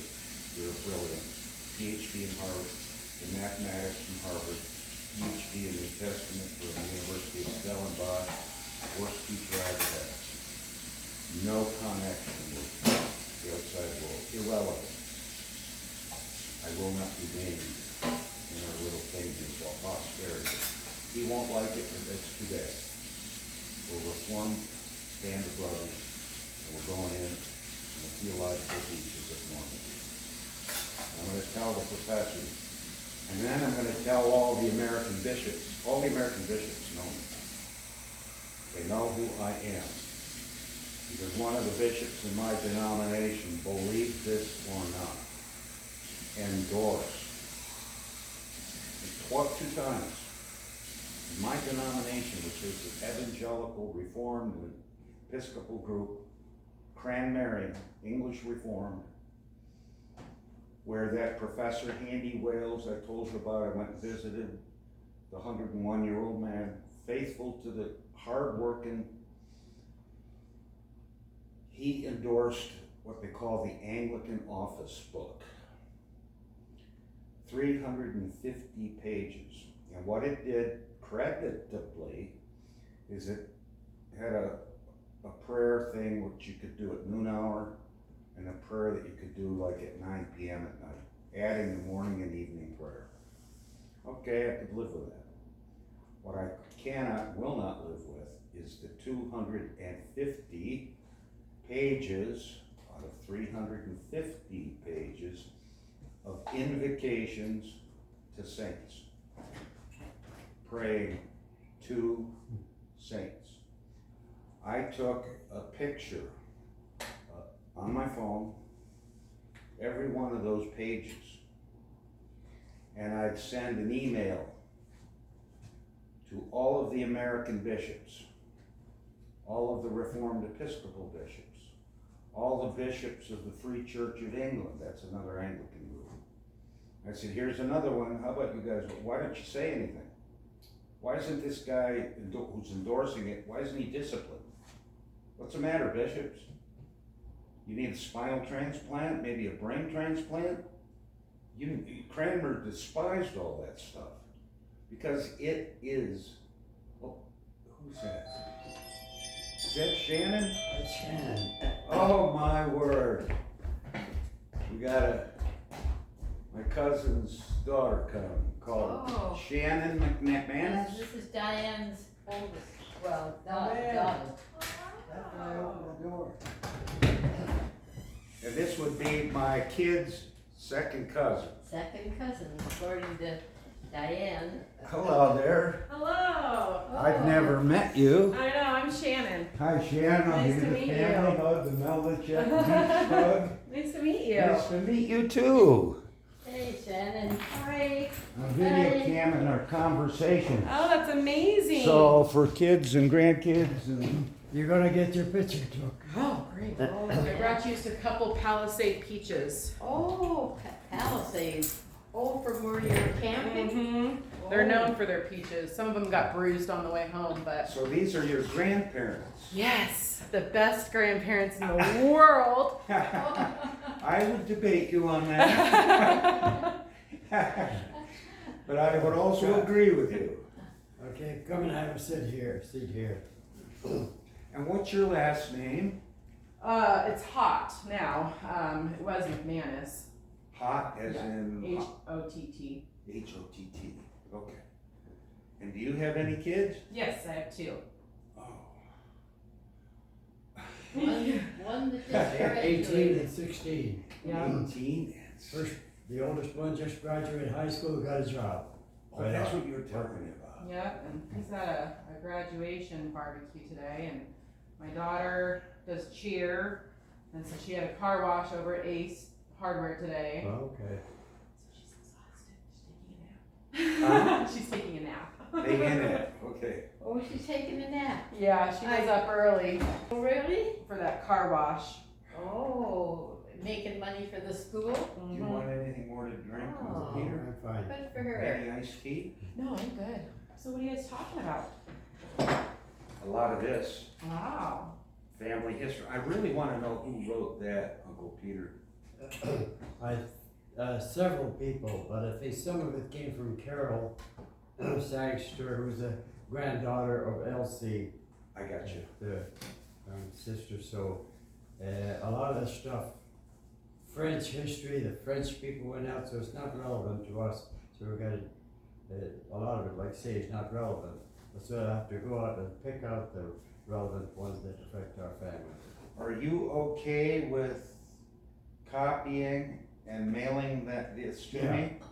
I know it's a headache. No, that's fine. When I retire.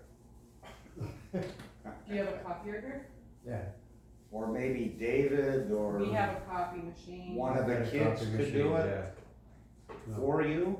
Yeah. I could do it at work and No, I got plenty of time because I got all my work done now, so I'm finally free. I'm gonna get a copy. Okay, I'm So gonna I'll get it. pick out the relevant stuff so you don't have to go through a whole bunch. Because there's land transfers, there's the recordings, history of births and farm registries and all that kind of stuff. I'm interested in that. So, That are related to the whites? yeah, So- yeah. Oh, yeah, one It is. So- Oh, yeah, please. Okay. I would rather you just copy it all and send it to me and not worry about it. Yeah, but like I say, a lot of stuff is not relevant though. And the Oh, reason I got it is that it's in there We because just I finished don't throw anything a out. bite to Yeah, it. I yeah. just had some We're potato salad wearing glasses. and macaroni salad, and I thought, I'm gonna well, get it was iced 3 tea. o'clock and we'll At the have far, to right over the coffee. have a bite and then Okay, have a later. Open the dinner. right drawer, upstairs, up there. up here, What are you looking for? No, yeah, left, left. yeah, there. What are you You looking want for? anything? I'm okay, thank you. And a nice Irish name, Shannon. Yeah. Yeah. So, Okay, I guess Okay, you got tea Sean's there. working. Well, no, it's Saturday. He has a. Oh, this is, I'm turned around in my days. I know, I am too, being on vacation. He's at a graduation barbecue today, and then Oh, really? he might have a work barbecue tomorrow up in Red Feather, but he's Red not. Feather, wow. He's not sure if he's gonna go. I mean, it's kind of a drive, That's a and big Yeah. drive, So- yeah. That's true. Well, you would be officially the second cousin of my 4 kids. okay. And You and my mom are cousins, first cousins. correct. Yeah. And I haven't seen your mother since she was, Wow, Yeah. wow. Long Yeah. time. and we, because of the Navy, were always separated geographically from my Detroit family. Mm-hmm. We'd come in vacations, we'd hit Detroit. Never Toronto. Detroit, 15 days my side, 15 with her side. And that was an iron and flexible rule with me. 'Cause my mother would kind of edge over a bit. But you stay an extra day or two with us? No, mother. I've spent 15 here with you guys, and I gotta do the same with Sharon's side. So, I'm the son of Donald Veitch. Be fair. Yeah. Good. Well, that's the And way to we do it. made a joke about that the last few days. Here. Well, I better turn the air Oh, on. turn the air on. Oh, we should have gone over to your places. It's freezing over there, isn't it? So that's the way I like it. Yeah, Cold, cool. 66 to 68. Yeah. And then blankets if it's too cold. exactly. We were in the Dillon Frisco area last night, for the last night, and Oh, it were was you? 47 degrees at night. Wow. Really? And it was beautiful. Beautiful. Wow. I may drink a few of these. Aunt Oh, Ruth. what is it? We have It's to, that raspberry flavored iced tea. Oh, We Yeah. have to call New York and get another I gallon. gotta get you to go to the store. I need another. I think we took it. David loves it too. He loves it. And I didn't, Was it in a small bottle? No, it's that one you got, that big jug. No, Iced tea. oh yeah, there was some in that. Yeah, That's right, I forgot, I thought we drank that. so I should have got two when I got the last I thing. never drank that until I came here. And he And loved it. David loved it, you said, and I Right. drank it and said, hey, I'm sold. Yeah, there's a smaller bottle, a quart size of that stuff in the fridge. A quart size. Yeah. Now that would, Smaller Well, bottles. that's what I thought there was There's in small. the fridge. Oh, okay. now, they would be 3 Gs for Shannon. They're so my that's Great. your grandparents. That's my mother's Your mother. parents.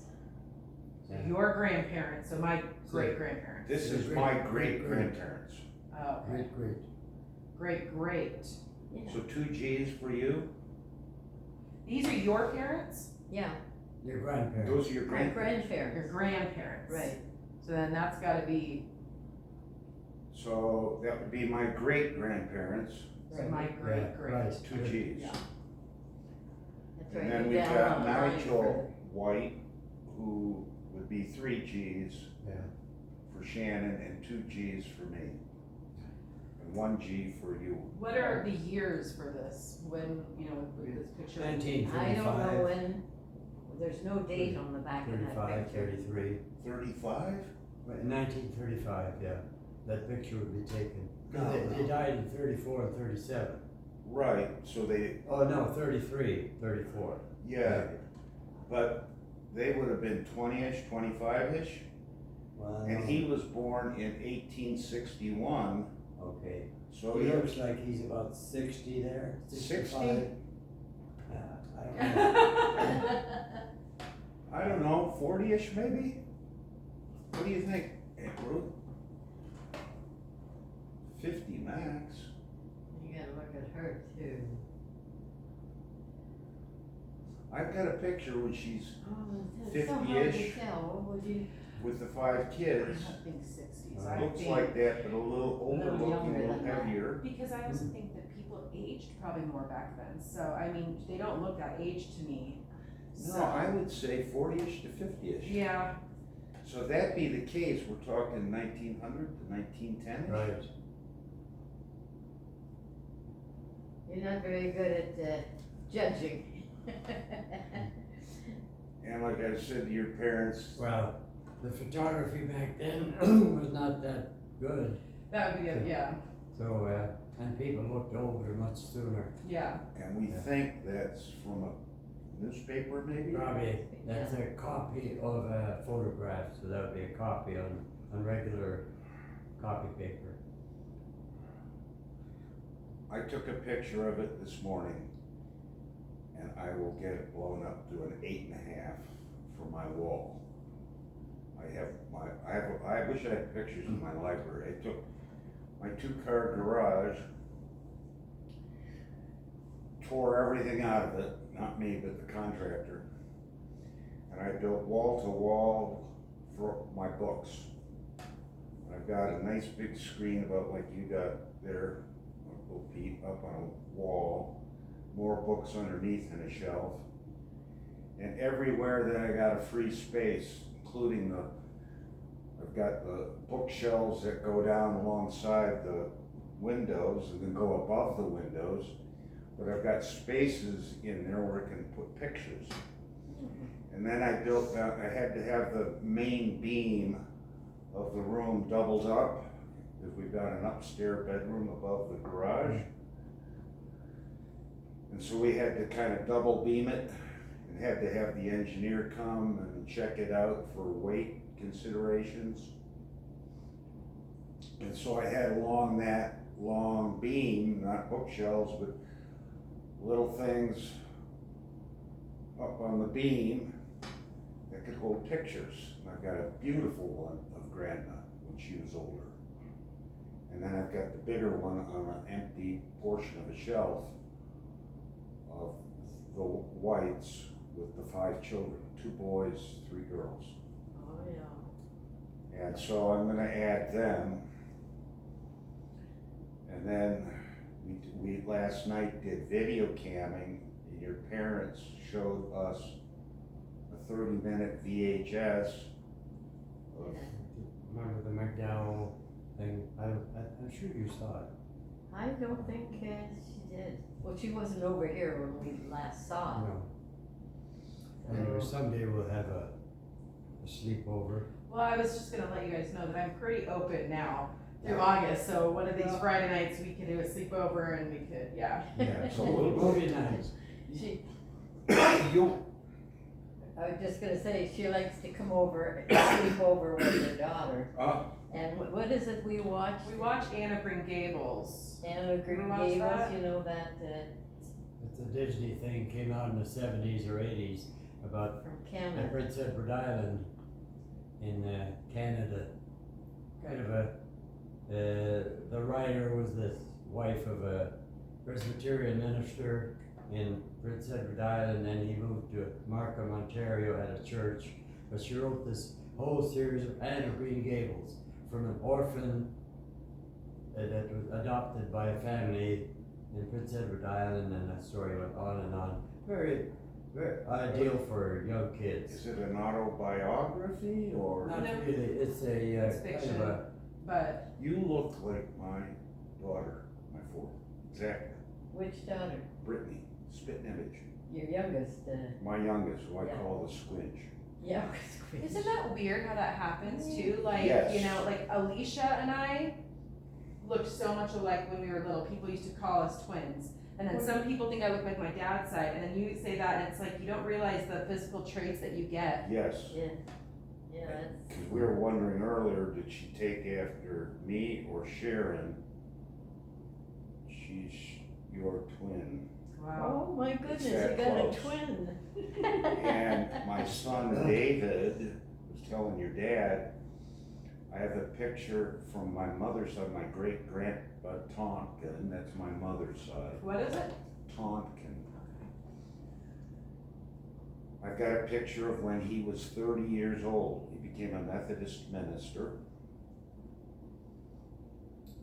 And when I showed it to my oldest son, Robert, he was flabbergasted at the identicalness between great-grandpa Tonkin and my number 3 child, David. Wow.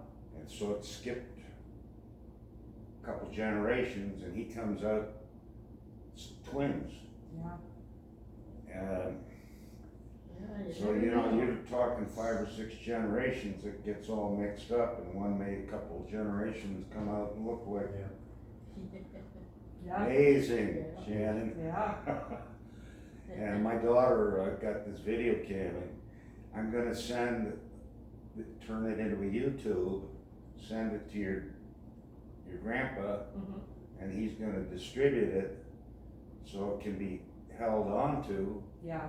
So when we're all gone, Oh, that's so great amazing. grandkids. Yeah. You're gonna distribute it.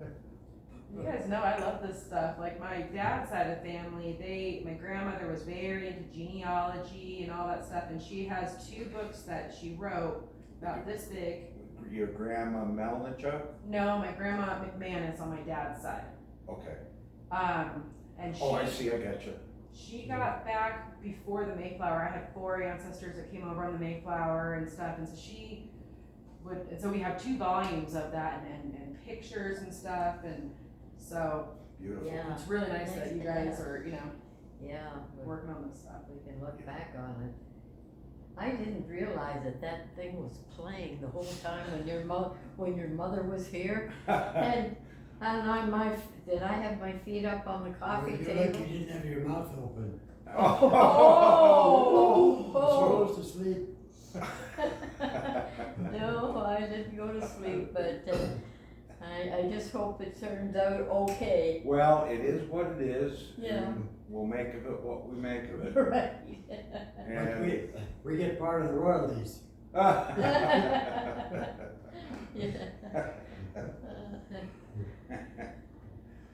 So when did you get home from your trip? Oh, at like noon. Today? Today? Oh, you wanted to come home on Friday, didn't you? Yeah, I really wanted to come home on Friday, but we actually did so much driving, and there was a lot of road construction, and we'd have to sit for. They would only they'd open the lane for 30 minutes each way, and it took us Oh my. 3 cycles to get through, so it's an hour and a half. But we got to see all the towns we wanted to, and Hey, which way did you come back? so we came back. We went to Palisade Thursday night. Okay. And then we took I-70 to Dillon, Frisco area, Keystone. Okay. Stayed there for the last night because then we're just 2 hours from Denver. But when we left, we went to Glenwood, came down 133 from Carbondale. Okay. Yeah. Beautiful, Isn't that beautiful? beautiful. And we found Penny Springs. I don't know if you've ever been to Penny Springs. It's right off of 133. Yeah. It's a natural hot springs. You pay $0. You Wow. walk down this path and it's the natural hot springs are coming through kind of the mountain and these rocks, and then there's man-made like rocks that people make into like a little pool at the river. I have a picture of it. And you it's sit- a natural it's hot natural. spring and it's free. and it's free.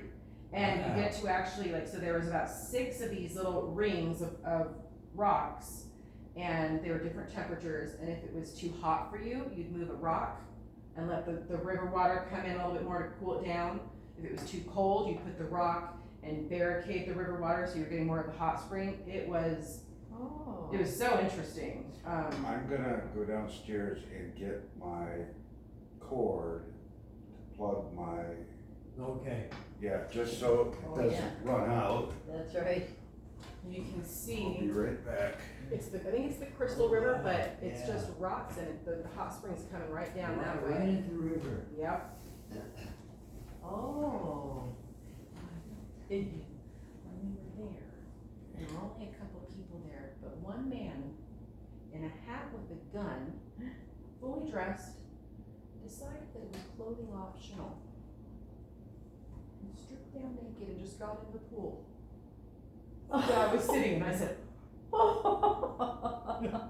so I jumped out of that pool faster than you can believe, and I went running to the other one.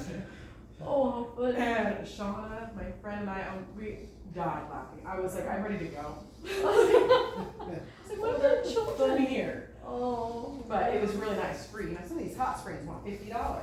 Yeah. really? Yeah, they can be very expensive. To use the hot springs Mhm. then? And they're man-made. Like the water isn't the natural, but they make them into big swimming pools and stuff. This was on the river. You were in the river, and yet one of those little rings, those pools, the water was so hot, it was almost boiling. You couldn't, you burnt your feet. So I had to go to the one next to it and kind of move the rocks around. It was that hot. And the water is just trickling from the side of the mountain. It's just a small trickle, and that's how hot the water is.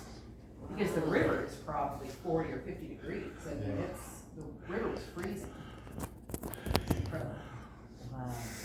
It's surprising that somebody didn't capitalize on the property and turn it into a spa. Yeah, but that's what's so nice about it is you just pull over and you just walk down. It's free.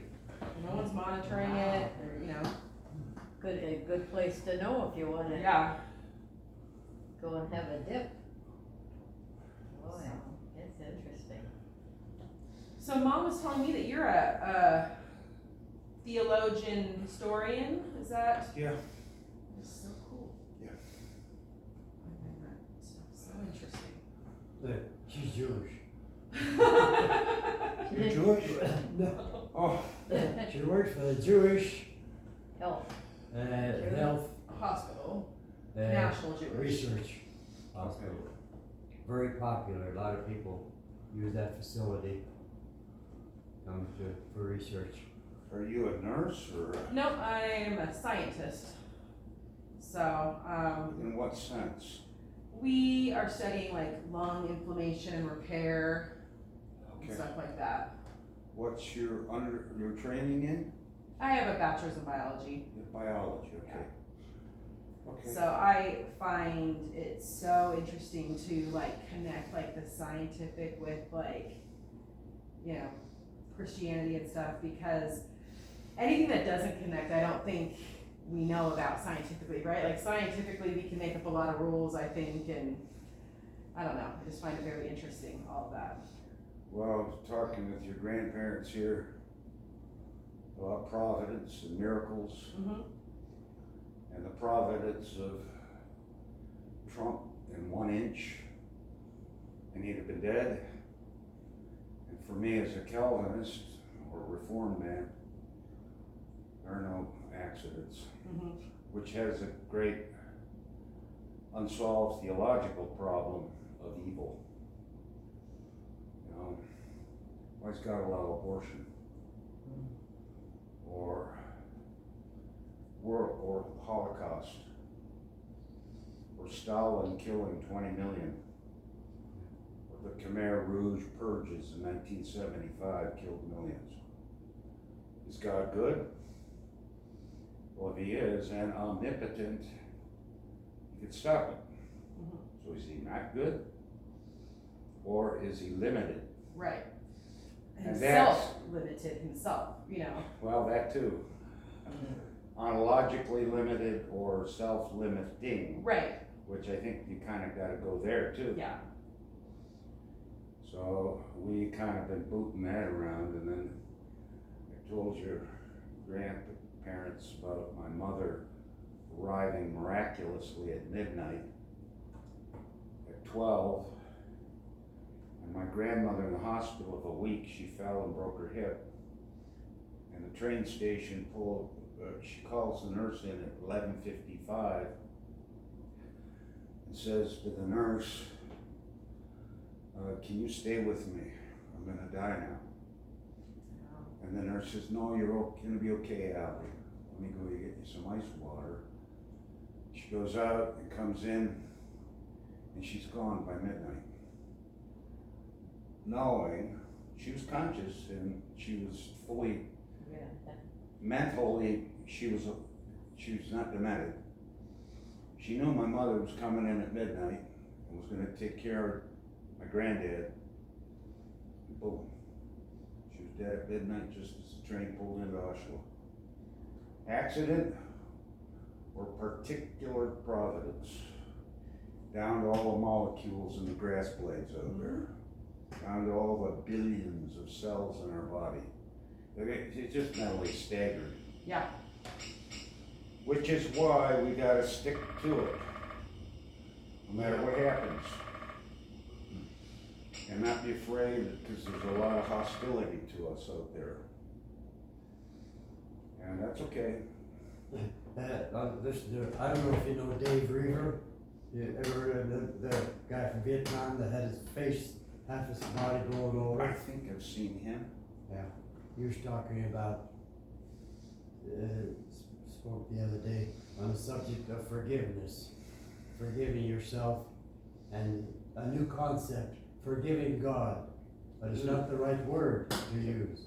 It's more like trusting God rather than forgive.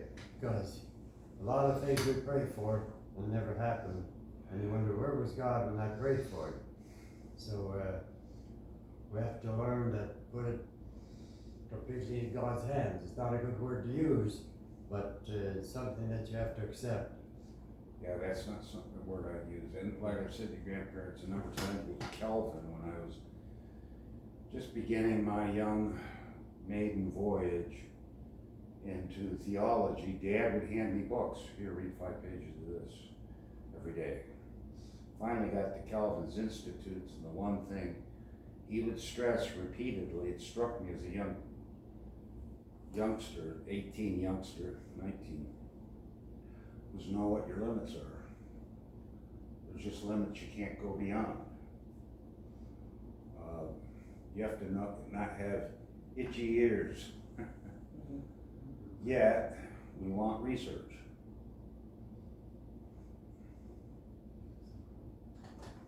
And I tell them I got a bunch of doctors, I'm with the VA, and I tell them all the time, every time I go in, how much I love medicine. Because I view medicine as a subcategory of divine providence. Because we're studying nature, and diseases, and da-da-da-da-da, and it's particular. Well, it's the same thing with what I do. I mean, I think we're more of what you would call a basic science lab. So we're not testing medication, we're not pharmacology or anything like that. We study how lungs get injured and what has to happen for them to be repaired. And that to me is, very much an atheistic culture where I work, but I will say that to me it is just mind-blowing that God has taken, so much detail in everything in our bodies and the way that it repairs, but it doesn't repair too much that it causes more damage. It's mind-boggling. The church, we're no longer in it, where Sharon was the organist, had a lot of medical doctors, and they were believers. A lot of them. Mm-hmm. And my psychiatrist, I've got PTSD, who I see every 3 months for my sleeping pills, which worked like a charm last night. Good, I said that. He's a believer, That's awesome. And he likes to talk theology with me. So we do. Mhm. And we talk about anything that comes up, just like we're doing. I wish that was a little bit more the case in my work. I mean, Oh God, it just feels like people don't believe that you can study medicine or biology or any of the stuff and believe in God. It is, and this isn't I don't know, this is you are crazy. yeah, I think that, okay, I'll just do my work. They're lovely folk, I'm not Sure. saying, I've got great relationships with them, but it is sad that there's very much of narrow-mindedness there. They're not even open to, you sound crazy. I will use the phrase that Martin Luther used in his famous book in 1525 as he was tangoing with Erasmus on the freedom of the will. And Luther came out with a basic Augustinian biblical view called the bondage of the will. And he makes his arguments that you can have a super scientific, brilliant person, yet who's in bondage and can only choose a few options, but they're never going to be choosing the true and living God.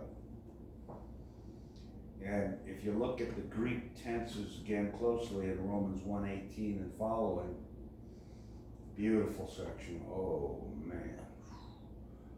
It talks about God himself revealing And it's a present, active, ongoing, daily thing. God talks through, just look up there. It's not words, but I'm here, I'm big. And Paul goes on to say, it is enough to show the eternal power and godhood of God. But then it says, but, how's the Greek go? Katakathontos and te archaea and aletheos. But they suppressing. There's an internal, deep, subterranean dynamic in the soul that goes like this and says no, no, no, no, no to all that revelation, and yet they know. So there's no such thing as an atheist. He's a liar. Yeah. He's lying to himself and has convinced himself he's the Right. only way. Yeah. And I understand that. It's the bondage of the mind, bondage of the will, and it's very comfortable in a way. It's comfortable when it's comfortable. I keep saying, in my opinion, the people that I know, if anything were to happen to their children, anything catastrophic, I believe some of my best friends would be on their knees praying. And all of a sudden, you know what I mean? Like, just believing in yourself would not be enough. And you would have to, realize that. You often, like if somebody's drowning in the ocean or somewhere and they know they're about to die, they do call on God. But how limiting that most of us spend little to no time in our life. If you have questions, if you're unsure, really studying or learning or trying to do the research to find out, people don't care anymore.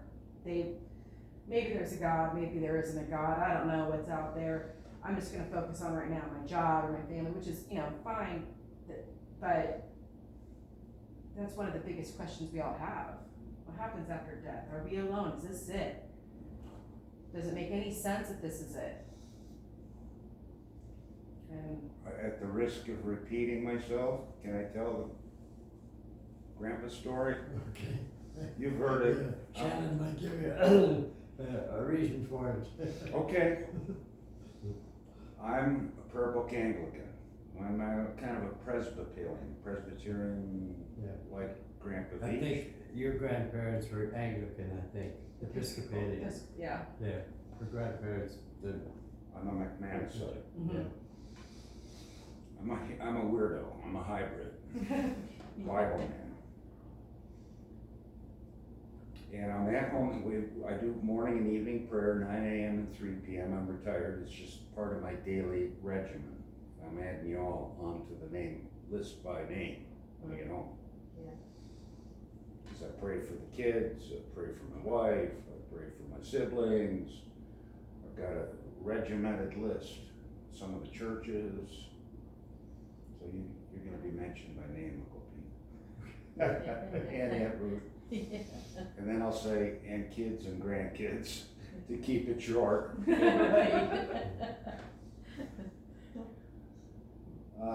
And it's 3 o'clock, and I'm doing my prayer book, and I'm focused.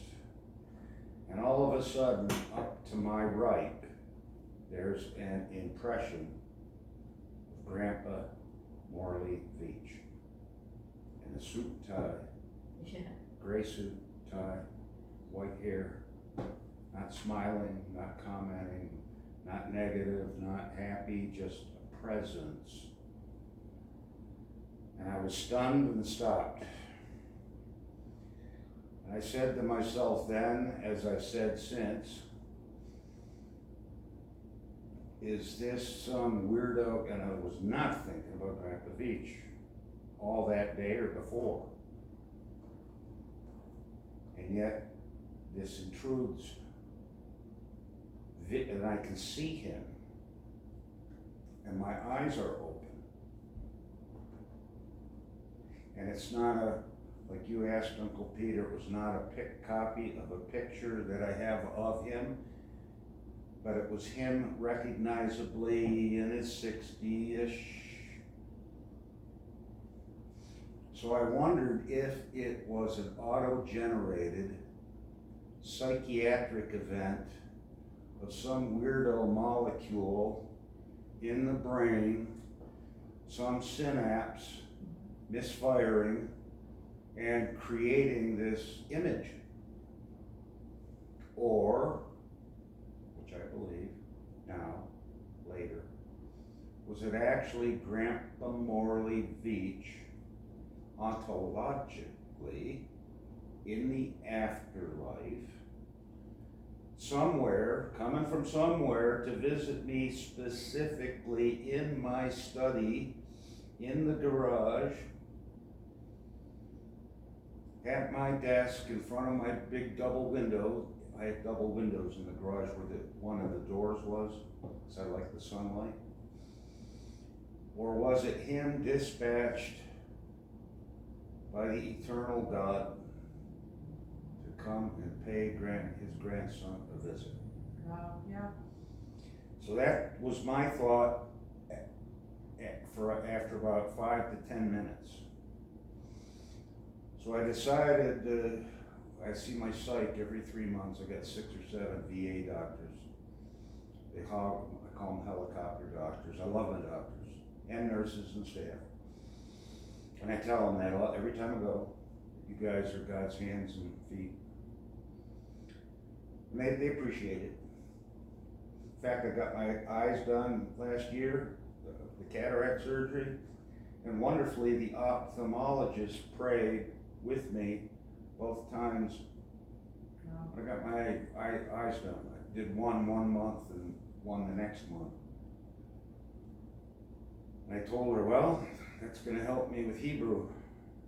Because I have 20/50 in each eye. And when I work in the Hebrew, it's got the dots all over. And I do Arabic as well. I love that. That's so cool. Yeah. And Aramaic, I'm sorry, not Arabic. Aramaic, the language Jesus spoke in, was the language of Judea. It's a dialect of Arabic. Arabic's kind of a later development of it. And it's a cousin to Hebrew. So if you got your Hebrew down, you can easily transfer into 3 or 4 other Semitic languages, Ugaritic, Akkadian, and so forth. So I go to my psychiatrist and I tell him just what I've told you, pretty closely, almost maybe word for word, exactly, actually. And I said, Doc, you think, it's this weirdo molecule spark? Am I hallucinating, or do you Yes. think that this really happened? Yeah. Yes. And he says, I don't know. He says, you're the theologian, tell me. He genuinely didn't know. Yeah. If there was a psychiatric etiology, I guess is the word you might use, a psychiatric source. And I mean, it still could be, without the God interpretation and my theology, you might want to say it because some of the scientists, it's a closed world universe. Right. And there's no divine upholding of the laws of nature, they just are there somehow, some way, without knowing how or why.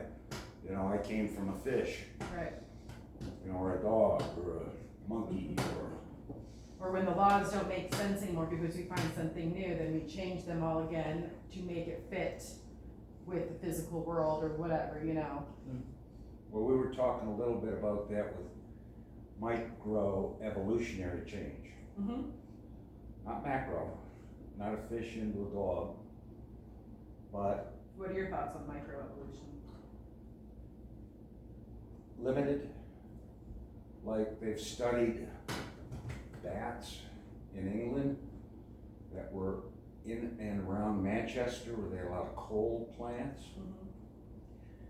And the coal began to discolor the bats and affect it somehow DNA-wise or whatever.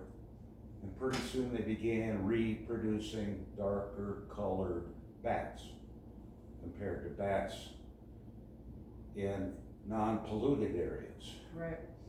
So I hesitate on the word microevolution because it's got a lot of connotations here. Yeah, yeah, But we were discussing the descendants of Noah. right, I was just gonna bring that up, that's a perfect example, right, though, I mean, I think about all the colors that we are, Yeah. and whatever you wanna call it, microevolution, or just, yeah, Genetic Genetic change that's changes and- environmental. yep. We driven hot suns. Mhm. Did that somehow affect the DNA and reproduction of Negroes? Or Asians, Or and Asians. eye shape, or, Eye you know, shape, whatever, yes. all different things, yeah. Yeah. So just different types of dogs, if you will. Right. We're not talking about a salmon becoming a bear, becoming a, you Yeah. know, we're talking about Within- changes within a species. Within the range. Yeah. Within the kind. They were created after their kind. So, my doctor did not know any answer to that question, and he was content to let me choose either way. Which actually is good, because a lot of psychiatrists would be like, well, they would side on the hallucinant, you know what I mean, like, they would just, I don't know, Right. so it's Well, nice there when was they're, no hallucinatory drugs. right, There was no difference in my lifestyle other than I was involved in praying the Anglican prayer book, yeah, and I'm absorbed in that with the Bible readings, and boom, there he is. And I'm stopped. There's a memory chip in your brain that you didn't know was there, and some of this information was stored and it got retrieved. Yeah, that's one explanation. Yeah, we don't know the And extent of all our brains that are not being used. yeah, I mean, it could be. Creation. It could be that. I don't know. It could be that. Something is stored back in some dormant. There was a picture, you might have seen him at one time No, this was not. in all the years. No. but then you also have to wonder, like, again, why then, why, you know, and that's where I always get hung up, okay, I'm seeing this, why, and sometimes it takes time to maybe get an answer or figure Well, out, you know, My reflection on that was, I'm present. You keep doing what you're doing. yeah, You're Veitch. I'm here. yeah. I'll see you one day. Yeah. You didn't get any other message. There was no talk. No. This is my reflection. This is me. He didn't talk. I didn't talk. I told Sharon, my wife, about it, and she says, "Don't talk to him." And I wasn't going to, because the Bible has limitations. Right. The Bible only goes so far, Yeah, and then it leaves us where we got to be cautious about limits. And necromancy is definitely off limits. yeah, Although that bishop I was telling you about who endorsed the Anglican office book with 250 invocations to saints, I'm not done with him yet. I'm a theological sniper too. And have you ever watched Law and Order Special Victims Unit? Mhm. Your grandparents had, but I have a meme with the Law and Order, and under I put TFU, Theological Forensic Unit. And I forget the words now, but it's in the world of reform justice. These theological crimes and felonies are investigated by the dedicated detectives at Camp Lejeune. These are their stories. You know, with the theme music Yeah. in it. That's your new calling card. Yeah, and that's my training too at Westminster. We were forensic types analyzing how the termites get into the structures of the house. Speaking of which, we did a rehab on our house. Total, front to back, first, second deck, 2-car garage, a beautiful library. Beautiful. It's where I kind of live during the day. And we found some floor issues, and in North Carolina, they don't have basements. You have a crawl space. Okay. Well, one of the beams was kind of getting rotten out, so we had to do some structural repair and pull up the flooring.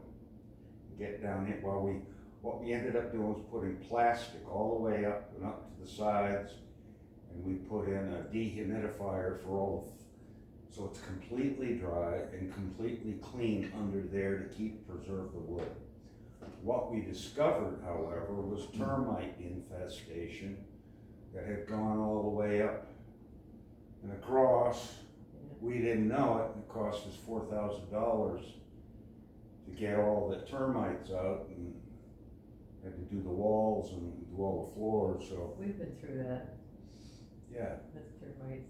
so you don't know they're there, but they're still, and that theological error does not come marching in the front door and going, hey, here I am. They come crawling in very secretively, and my concern is for like sheep, lay people who aren't trained Right, exactly, yeah. to detect where the shifts are at, and then to help them protect themselves against the errors. And so that's why I say theological forensic unit. Part of my training in a school was at Westminster that came out of old Princeton, where they went downhill, and the old guys came out and maintained, and they went back and studied what had happened. So we were trained like classical liberalism in the main line. I can smell that 1,000 yards out upwind. Wow. It's just my training. Yeah. Scientific theology. Yeah. So, thank you for enduring that story again about Grandpa. Okay. You did it for Dave. Okay, she's the last one. We did it for Judy too, didn't we? Yeah, she was there, yeah. Judy, and we did it now with, did we do it with Diane? No, I don't think we did it with Diane. well, she'll get it on there. You'll get it on there, and maybe this will go to 5, 8, 10 generations away, Uncle Pete. By then maybe you'll figure it out. Oh, well, I'll be gone, yeah, then I can, You'd be gone. I'll know a little bit more maybe. Can you send a message from up there? Or maybe I'll come back to one of the future That's generations, right. who knows? We'll see your picture. But it's just weird, Aunt Ruth, Yeah. if it's true, Grandpa's there, Yeah, local presence, he's not infinite, right. confined to a space, movable, conscious, aware of what's going on.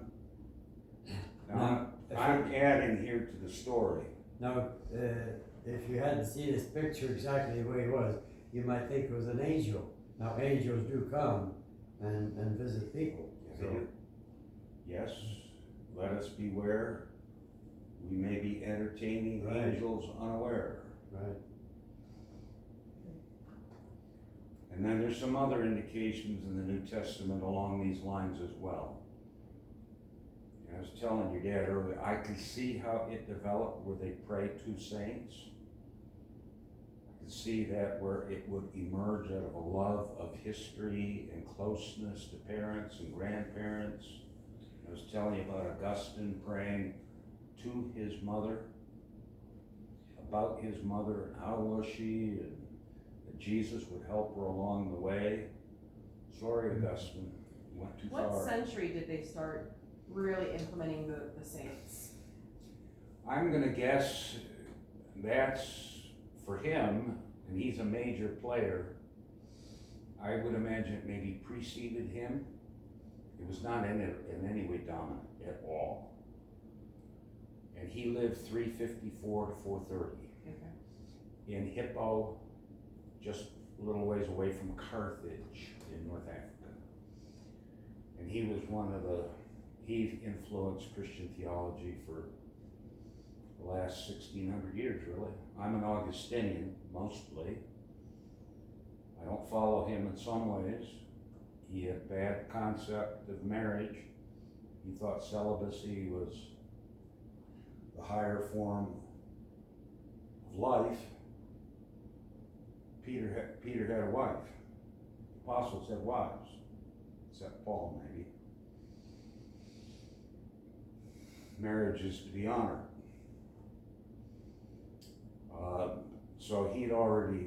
So that had already slipped in through the Egyptian ascetic model of aesthetics, saying it's more holy for me to go over in the corner and pray the rest. And I'm kind of ascetic in terms of my prayer life, and I'm not out socializing or, I live kind of a little bit of a monkish life, so to speak. I'm married, I've got family. Sharon's off, she's been working and this, that, and the other, and the kids. So I'm at home. Since I went to David's, that's what, I left that Sunday and she completely was retired the next morning, totally. And so I've not been around. Retired from what? From organist, Oh, yeah, okay. from school teaching, and from ballroom dancing, Oh, yeah. totally. And I wondered how she was gonna adjust. And she got up Monday morning and she just started doing what she's doing. She's out to see the grandkids, and she went down to Dallas for a women's conference on real estate. And she's thinking of coming back and starting into real estate, pick up houses and rent them and blah, blah, blah. And I think I told you I had 6 or 7 houses at one point. And I rented them out, and then later I sold them and made a nice little bit of money, put it away. So she's gonna be starting that. So I don't know, I gotta catch up with her. Yeah, Diane tried that. She went to San Francisco for a week. A Oh, weekend gosh. seminar. Yeah, she and Judy both It went. was expensive, I think. I feel like the seminar was not cheap. Fixer upper, and you've got to be careful with that. You do. Then buying fixer uppers. Oh, they were like out of state. Like you would purchase a house out of state that you'd never even seen. I was like, this sounds dangerous, and they didn't do it. Yeah, they See, should do we're in the city Camp Lejeune where people are coming and going. Yeah. So houses are moving and shifting, Yeah. people wanna rent rather than buy and wait till later, settle down somewhere, so we're in a good market. Yeah. And I would pick up VA foreclosed homes.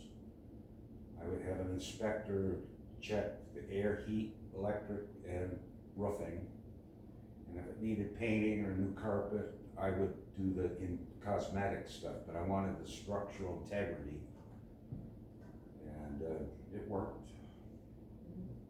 I got some really good deals, 58,000, turned that one for 150.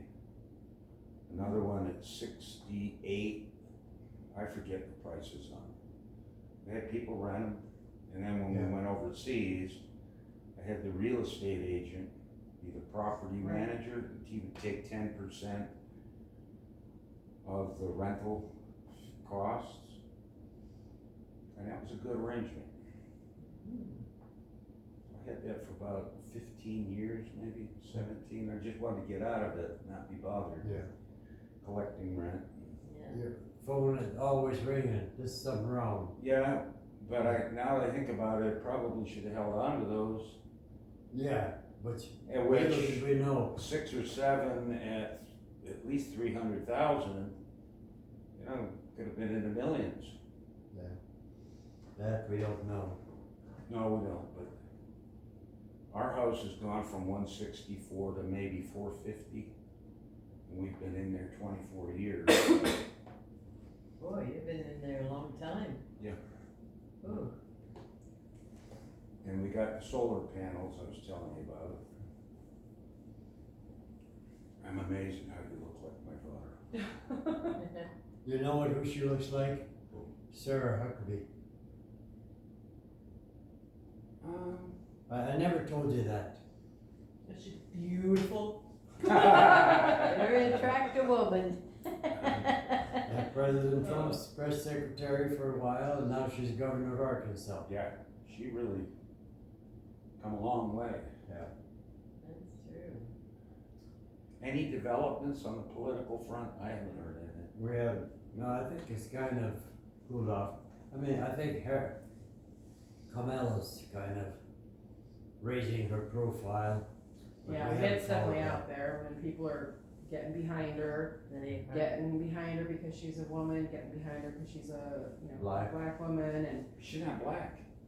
Well, she has a Jamaican. black parent, one side of her family. she's not white. They're So, Jamaican. Yeah. The that's- father's side and the mother's side was India. Yeah, right. I just, you know, I would respect people more that you're gonna vote for her for real reasons. You can't vote for someone because they're gender. How about your is. colleagues? What do you think? The Jewish. Democrat? Liberal, to the point where, especially during the 2020 election, it was actually very hard to work there. I mean, they hated any type of Trump or, you know, Republican, even middle standing people, you know, they think you're dumb, everything. The things that they would say at work, I was like if HR knew, you know what I mean? Like it's totally inappropriate. I just keep my mouth shut. Yeah. It's not the place to talk about it, and I'm not going to be uncomfortable working, you know, for however many years by discussing my thoughts and stuff. They know at this point where I stand, which is, to be honest, we should not be elevating any man to a point where they're like our savior and stuff. And I do have a problem with Trump with that. Like, I think a lot of us tend to think of him as almost a god. Like, you know, people are acting like he, you know, He's going to solve all the is problems. gonna solve, you know, Biden caused, yeah. and rather than realizing that, you know, They don't have a God big is God.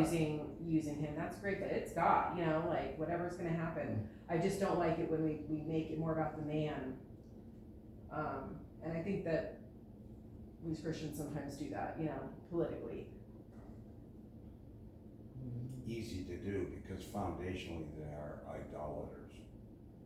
The Old Testament says, making their minds, their brains, the arbiters of facts and truth. Mm-hmm. And it goes to the issue of egotism and narcissism. Right. But the cure for narcissism is the big view of God. You get that and focus in on that and His majesty and glory and power and eternity and infinity. Infinity and power, knowledge, wisdom, justice, holiness, goodness, and truth. You know, there's only one response, it's to kneel down and praise His name. Right. Trump included. I don't think Trump wants to be glorified like that. I think he wants to be humble and act a servant, And I especially. hope that, you Yeah. know, and I agree with you. I think I want to believe that what he says with his prayer, you know, and God behind him and all that stuff is true. Especially after what he went through. But at the end of the day, he is still a man, you know. I think some have commented on his change of affect and demeanor after the assassination plot. That it was that close that God was involved, again, in that little half inch. That transcends our understanding, and because we're believers with a biblical God, we don't have a problem saying that half inch was divinely, maybe an angel was there or something. You know, we'll just leave it at that. But that's where I always have a question, and Papa and I have talked about this, and maybe you can give me your opinion. You know, when I'm praying, you know, of course, when things seem scary in the world or the world's going to hell and stuff, you kind of stop and think, you know, God, please, you know, unite us as Americans under you and stuff. And then I stop myself because I think, well, we know bad times are going to have to come. We know what the Bible says. So how do I pray for, you know what I mean, like evil to not triumph and stuff? And we know that it's got to go that direction. Why aren't you doing something? Right, like, I mean, like the, you know, Revelation and all this stuff, and when the time comes, like, do we pray, you know, God, save America, save us, let us all, you know, come back to you, or do we realize that this is the plan? These are tremendous questions. You know, sometimes the children ask the big questions when they're little, the super questions that are big for the old guys, old folks. So yeah, I'm with you. I've got a lot of grievances. I told your grandparents that I'm gonna write up a prayer for myself using Psalm 94 as the model. How do we deal with the evil and the wicked? And like Peter said, cast all your burdens on him, for he careth for you. Get these burdens off my back, and they are all yours, so to speak. But yet, I need to answer some question. How do I engage in that? How do I function in the Reform Band of Brothers and hit the Normandy beaches? Right. And push Hitler back. And when we pray, our Father who art in heaven, hallowed be thy name, thy kingdom come, thy will be done on earth as it is in heaven. Thy will done on earth as it is in heaven. We pray, one of the prayers, that the kingdom of Satan would be destroyed. That's warfare.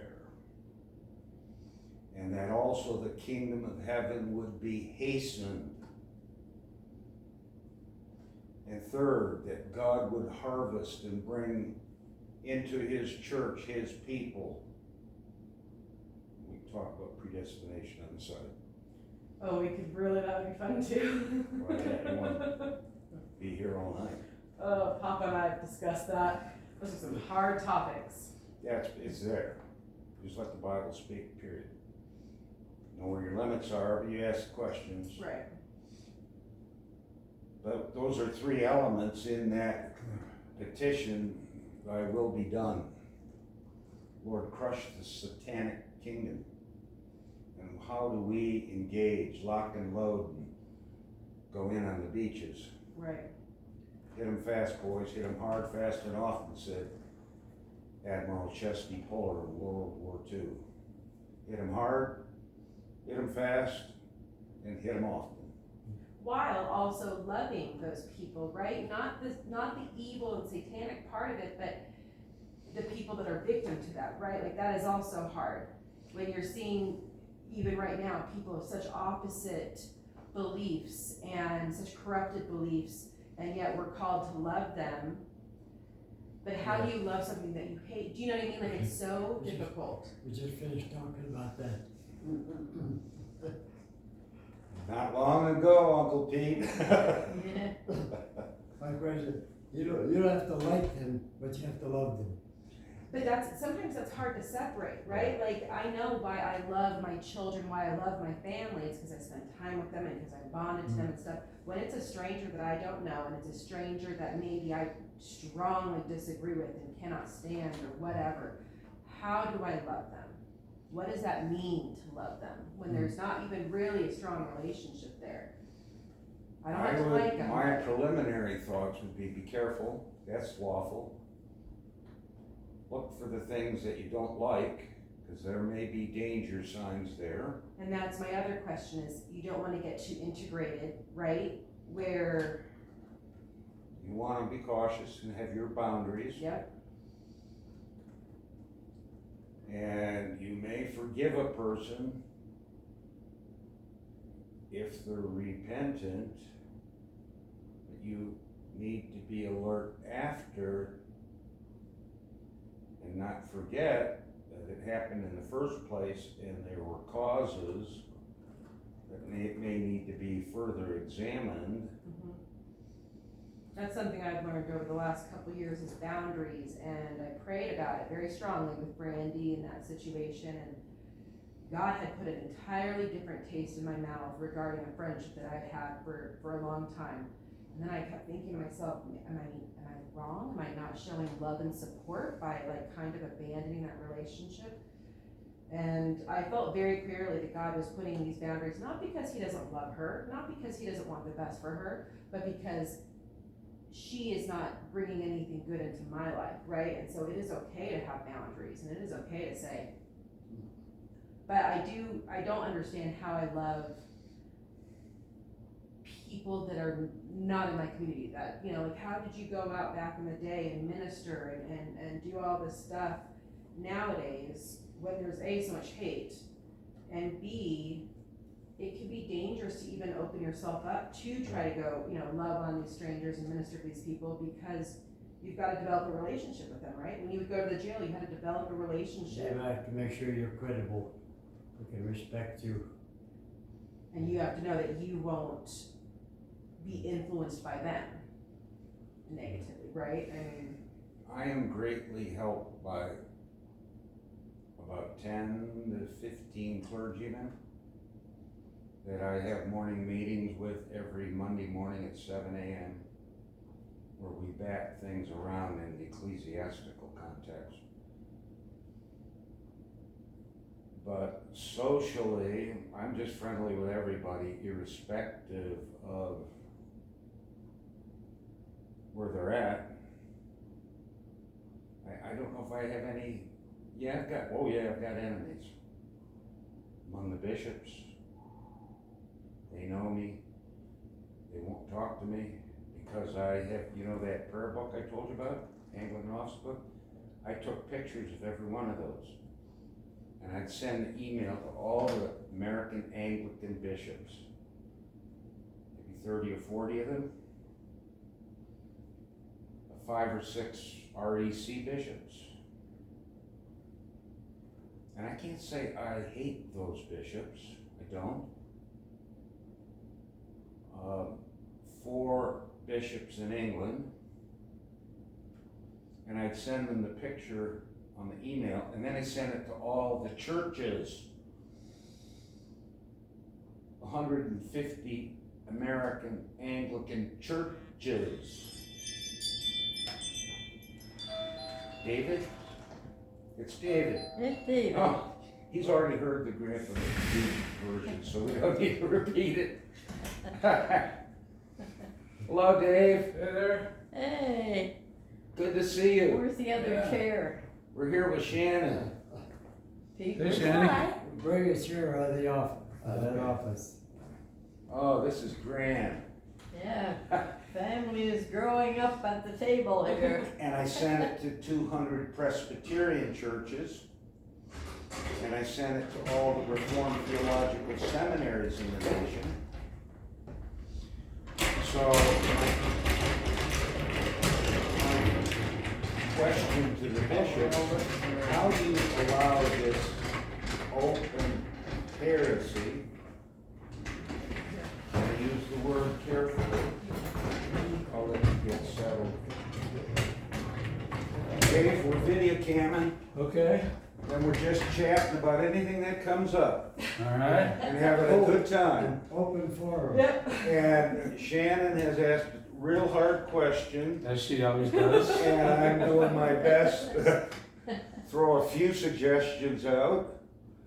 And this is kind of like an open forum with family. With family, that's right. And problems are gonna be solved. Yes. That's it. Give it an hour and we'll solve the world's problems. So this email, we're talking a couple few hundred, 400. And I send it out and I go, Donald Philip Veitch, B.A., M.A., M.A.R., M.Div., Ph.D. candidate. So I'm not a country bumpkin Right. and a tub thumper. I'm not a backwoods prophet. And I spend my life reading and thinking and doing theological forensic unit. You gotta start wearing camel hair. Huh? You gotta start wearing camel hair. So I sent this email out, and I've got one bishop in my sight, and I don't like him. Should I love him? He's deceptive. He's, I think, a clinical sociopath whom I have watched since the 1980s. And I've watched him morph, change his theology, do whatever he could do. A climber. It involved deceit, lying, theft of buildings and monies built up over 4 to 5 generations, 2 seminaries. So to the heart of your question, I'm not sure how I'm to relate to this clinical sociopath who's so dangerous, a snake in the viper pit, and that's strong language. But in the email, I call on all the bishops. Why are you guys allowing this? You guys are historic Anglicans. And historic Anglicans do not call on saints who have been departed. And yet you're all quiet. What's the matter, you guys? I am a known entity. They have scoped out my position as a theological sniper. I sent out 250 emails with a picture on each email of those 250 pages over a 2-year period. Yeah, that'd be about right. Nobody answered. And I shouldn't have been surprised when a friend of mine who has some inside sources said that my name comes up at the dinner table among bishops. So, you know, I guess a police officer might have the same question. How do you relate to a criminal at a crime scene who's killed someone? And anger is the usual response for a victim's family. And there's an approach in law that I think applies here called legal satisfaction. That there is legal payment to be made. And the way to handle capital crime is by taking the life of the killer. And there's 13 to 15 capital offenses in the Old Testament that give, if you want to complain about it, liberals would, that give God's picture of His holiness and what is intolerable to Him, which includes rape, includes homosexuality. That'll go over big, won't it, in a political campaign. So God hates those things and is willing to see that person put to death under the Old Testament economy and banished to hell forever. But that's my question then. That is God's judgment. Are we called to have that same judgment? Or are we called through the New Testament and Jesus's, words to love and more leave the judgment to God? Or are we supposed to say, you're wrong, and because I love you, I'm going to tell you you're wrong and you can't do that? You know what I mean? Like, I don't know. Help God. And I worry sometimes if God's going to push more people away, coming on too strong and saying, you are wrong and you have no idea. You know what I mean? Like, versus showing God's love. Or are we showing God's love too much and everything's roses and sunshine? I lost a portion of the Watton family, 2 or 3 of them, because they thought I was not preaching tolerance as a Christian leader. Mm-hmm. And they got all huffy and puffy and befriended me and off they went. Oh well. If you read Genesis, Romans 9-11 closely. Jacob I have loved, Esau I have hated. Does God hate people? Now, that word hate properly translated? It's hate. Always, I mean, that needs to be looked at. You're right to raise that. always hated Esau, or, I mean, he kind of got the bad end of the stick, stick, yeah. at least in the beginning, or was His that, fault? or was that predestined? Well, and that if was you always read gonna Romans happen? 9, it was before either one of them had done anything good or bad. Okay. But that is a very terrifying statement right there. And I look out the window and Because I have asked that question many times to Papa. I said, if God knows at the end of my life that I'm going to hell, okay, for whatever reason, maybe I turn my back, maybe whatever, why would he spend his time with me now when I'm searching for him and want a relationship with him, going to church and stuff? If he knows in 10 years I'm gonna be done and I'm gonna blaspheme and I'm gonna, you know what I mean? Like, he wouldn't take, why would he take his time with And me? that's why Thomas Cranmer very pastorally and wisely said not to make carnal inquiries and push too far into a question like you're asking, and rather come back and focus on Christ and his promises and stay there. Because when you raise the issue of predestination, this comes up, and it can be dangerous. There was a guy who came to Dad's church from a Dutch Calvinistic background, and he stood at the back of the church and he said to me, he said, I'm not one of the elect. I'm predestined to go to hell. Well, I'm a kid, you know. But Moses says in Deuteronomy 29:29, the secret things of God belong to God. Right. That 1 inch that was in God's secret plan for Trump to not get his head blown off. Part of the secret decretive will, we call it. The decreeing, the decrees of God, that's another whole subject, which involves science and creation and all the details of history. But in Deuteronomy 29, the secret things belong to God, but the things that he has made known is for us to know. So we know there's predestination, it's just there. Some are chosen, some are not. But we don't push it too far. There's my lesson with Calvin over and over, to know the limits, your boundaries. And rather than presumptively say, well, what happens if God foreknows in 10 years I do this or that, not to go down that path. Right. Stay off that road and go back and focus on the person of Christ, his work, his promises to you, and stay right there to the end. Focus on that. And Because you're Cranmer knew where you were going with that, and he lived from 1489 till he was burned at the stake. Henry VIII time period, is that the? Under Queen Mary I, the daughter But of he Henry was VIII. involved with Henry VIII in the Church of England, wasn't he? Yes. Yeah. Yeah. That's another story.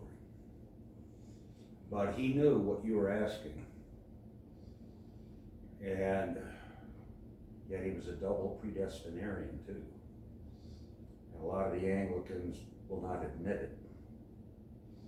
But I've got plenty of good Anglican historians on my side as a matter of history. Like it or not like it, it's just a historical fact that a lot of want to circumvent and say, well, he only chooses the good, or that he only chooses the elect, he doesn't double.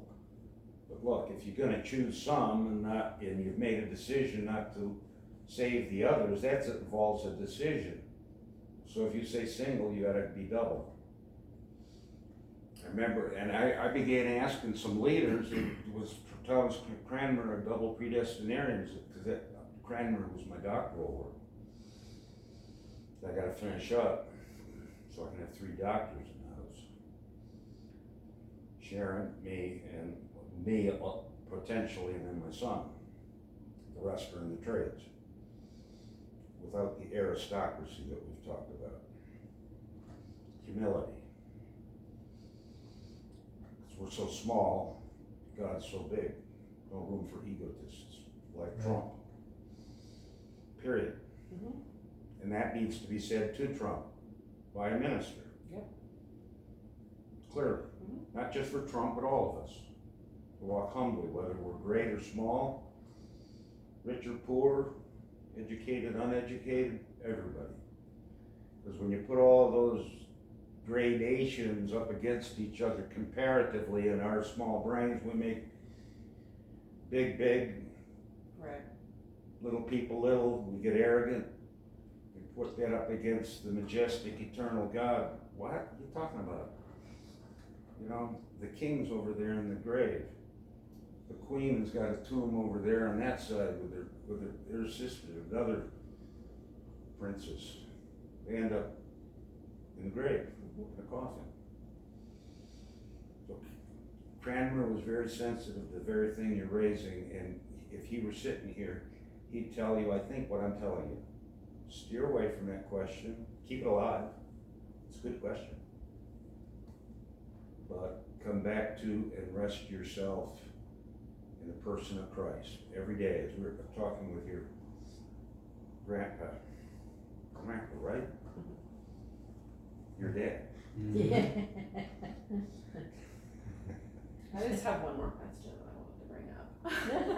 Oh, Could you give me your best explanation for the you're Trinity? so much like my daughter in mannerisms too. Of the Trinity. You're dropping F-bombs on me. There's plurality in the Old Testament. Yes. Let us make man in our own image. The name Elohim is plural, yet it's used with singular verbs. Yeah. There are epiphanies, which I think are Christ, the angel of the Lord, which occurs variously through the Old Testament. Jacob. Hmm? Jacob. Joshua, just before they go into the land, the angel of the Lord, I'm the commander of the armies. And Jesus, in Isaiah 6, where he has the vision and the heavens are opened up, holy, holy, holy, the cherubim covering their face from the majesty of God. And there's only one response by Isaiah: cleanse me. I'm a man of unclean lips, dwelling among a people of unclean lips. And it's a majestic chapter. But if you compare that to John 12, I think it is 38, 39-ish, John says that was a revelation of the glory of Jesus in Isaiah's time of 740 to 690 BC. And then there's other places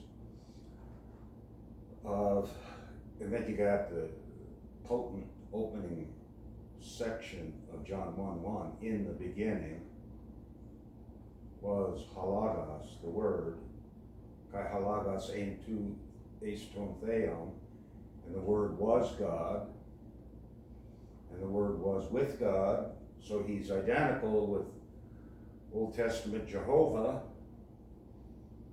and yet distinct from him.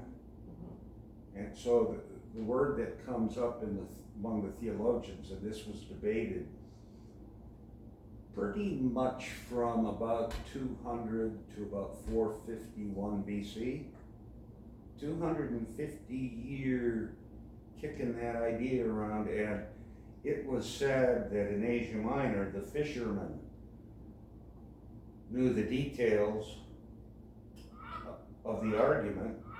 Oh, you too. That's the Holy Spirit.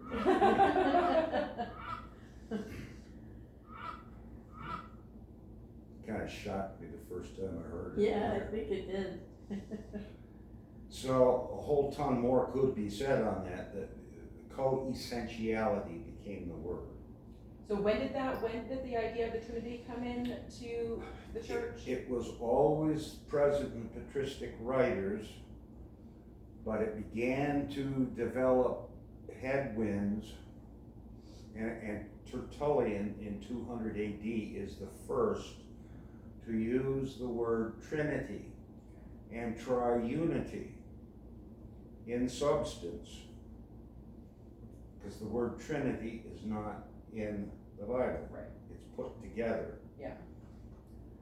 And there was a fellow by the name of Arius in the late 3rd going into the early 4th century. He was a presbyter at Alexandria, Egypt. And he began teaching that Jesus was the Son of God, begotten by God the Father, and Jesus was his Son.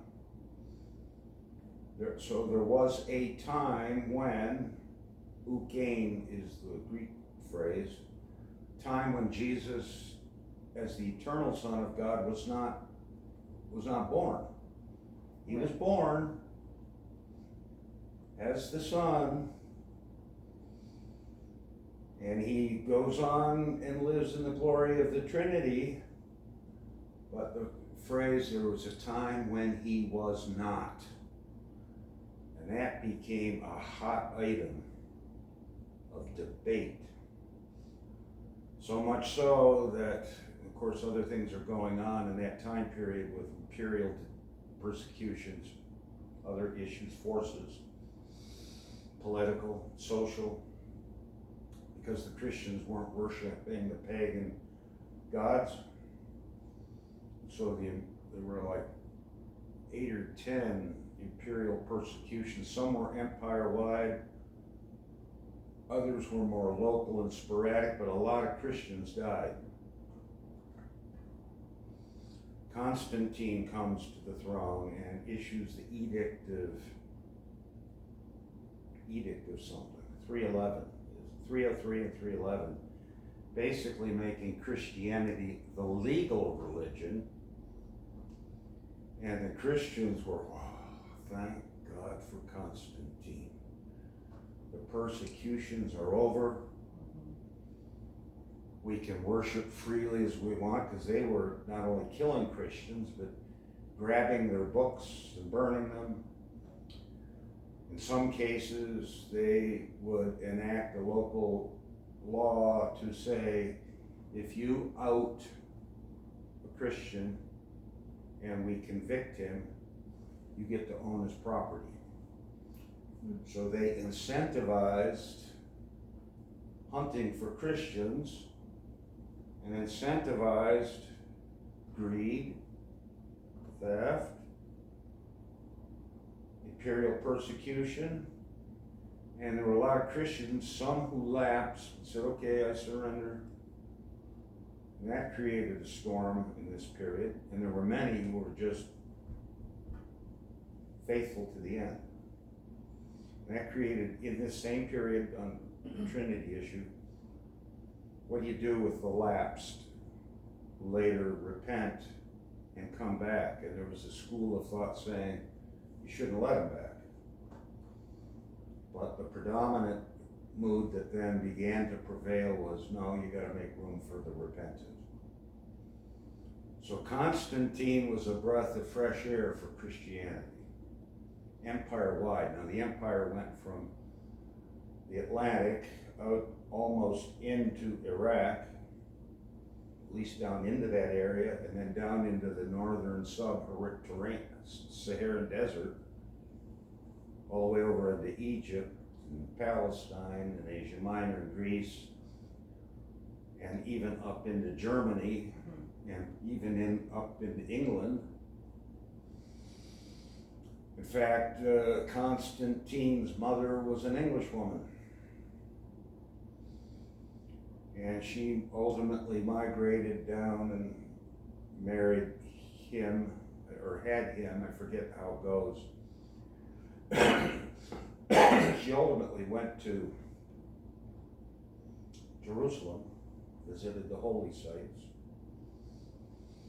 and she had an influence on her son Constantine in the Christian direction, because there were Christians in England. So in this period, they're debating, the guy's name was Arius. What do we do with Arius? So Constantine called the famous Council of Nicaea in 325, which we say every Sunday at Holy Communion still, which I believe. I believe Jesus Christ, his only Son, begotten, not made, God of God, light of light, begotten, not made, born of the Virgin Mary, suffered under Pontius Pilate, and then it goes on. So what are you going to do? Was Jesus co-equal in eternity with the Father and the Spirit? Was he consubstantial with the Father and the Spirit because he had a body? So they kicked it around. And they held the meeting in Nicaea on the northern shore of Asia Minor, south of where the Crimean area is, Crimea, and just a little to the east of the Dardanelles Straits. 325, Nicaea was a city. And he brought 318 bishops together. He paid for their way, their lodgings, their food. 4 English bishops were there from England. We know that's another story, but there was Celtic Christianity in 200 AD. So they were there. There was a bishop from Crete, that's the island south of Greece. I took a bunch of sailors there to a monastery to meet with the Archbishop of Crete. Wonderful gentleman, kind as they come. And I had a little a seaman from Texas, with his thick Texas accent. He raises his hand, he says, "Sir, I want to know if you know my Lord and Savior, Jesus Christ." And the Archbishop didn't quite understand the question. So he said, "Well, this morning I was just up going through some of the old manuscripts, and one of our bishops from Crete went to the Council of Nicaea, which was dealing with this Arian question." So that was his way of answering, and he answered a little bit more. The Texas kid said, "Well, if you know Jesus is my Lord and Savior, you're my brother." And the captain looked at me, and I looked at the captain. Of all things, that kid got out, went on to seminary, Southern Baptist, got his MDiv, got his PhD, was in family counseling work, and now he's gone off into Eastern Orthodoxy. We were talking about the attraction of that for those from the strum and drum crowd that are feeling cheated. So they held the council, and all of the bishops were seated in a semicircle, and Constantine came in with the Bible lifted high, as this is the emperor. And he tells all the bishops, "This shall decide the question."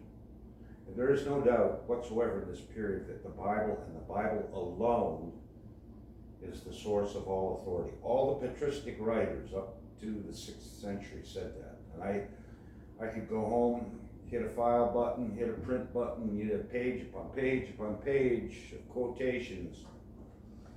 So we talk about the Bible, but as they did, and like I said, the fishermen were talking about the Greek text.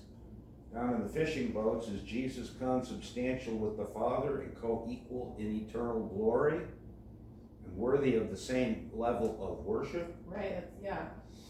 And the decision was yes. that he coexisted with the Father eternally, was co-creator, was the author of Scripture, along with the Father and the Son, was the author of all the miracles which we were talking about, made himself known variously, and then predictive prophecy carries on. You know, it begins showing more and more Christ, Christ, Christ until he comes. And like John, in the beginning was the Word, and the Word was with God, and the Word was God. And then you got Colossians 2:9. In Jesus dwelt the fullness of the Godhead bodily. So we could sit here all night and start opening books and reading books on it.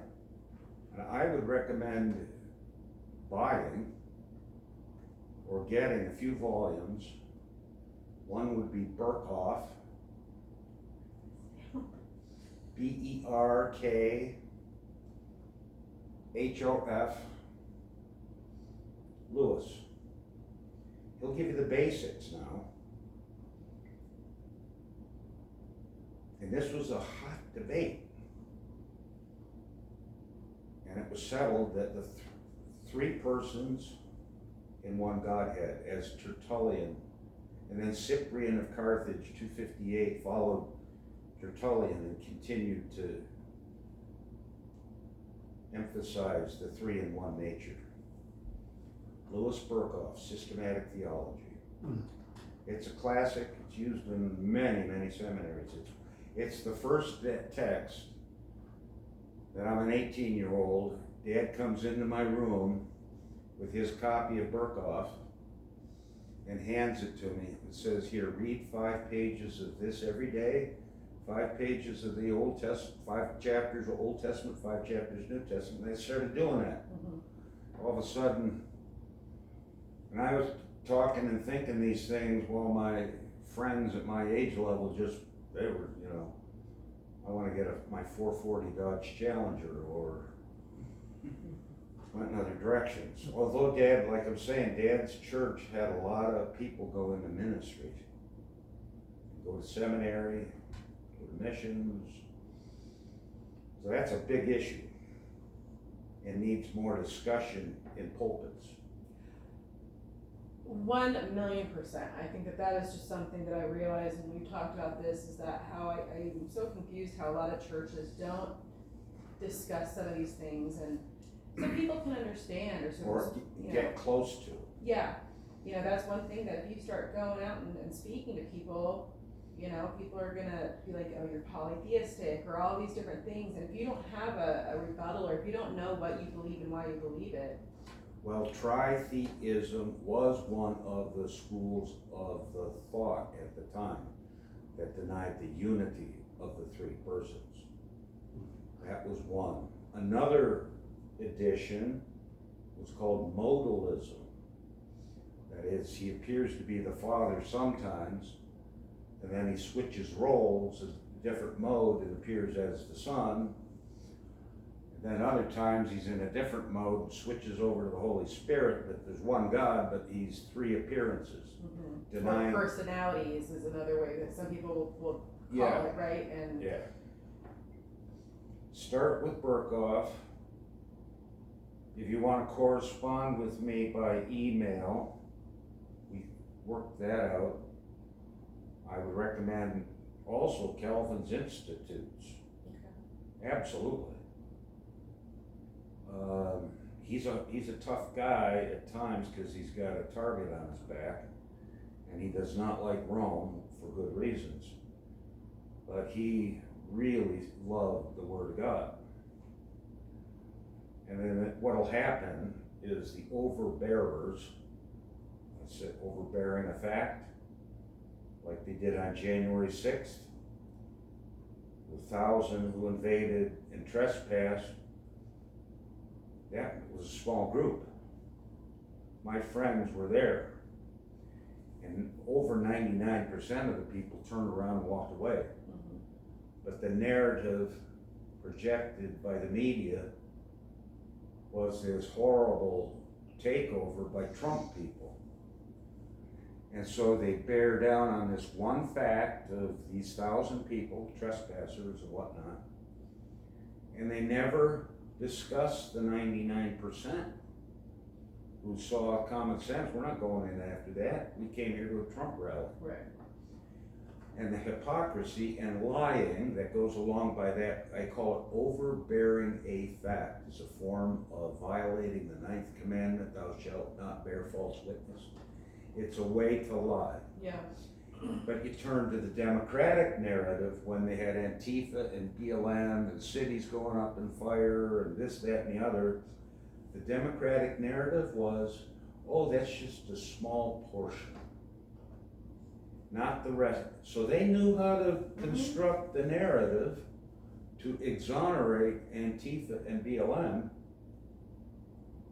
but they knew how to flip the script on Trump. So we're looking at liars in the media. And here's where the 10 Commandments help us and guide us, because there's umpteen number. This is where the Westminster Larger Catechism is glorious.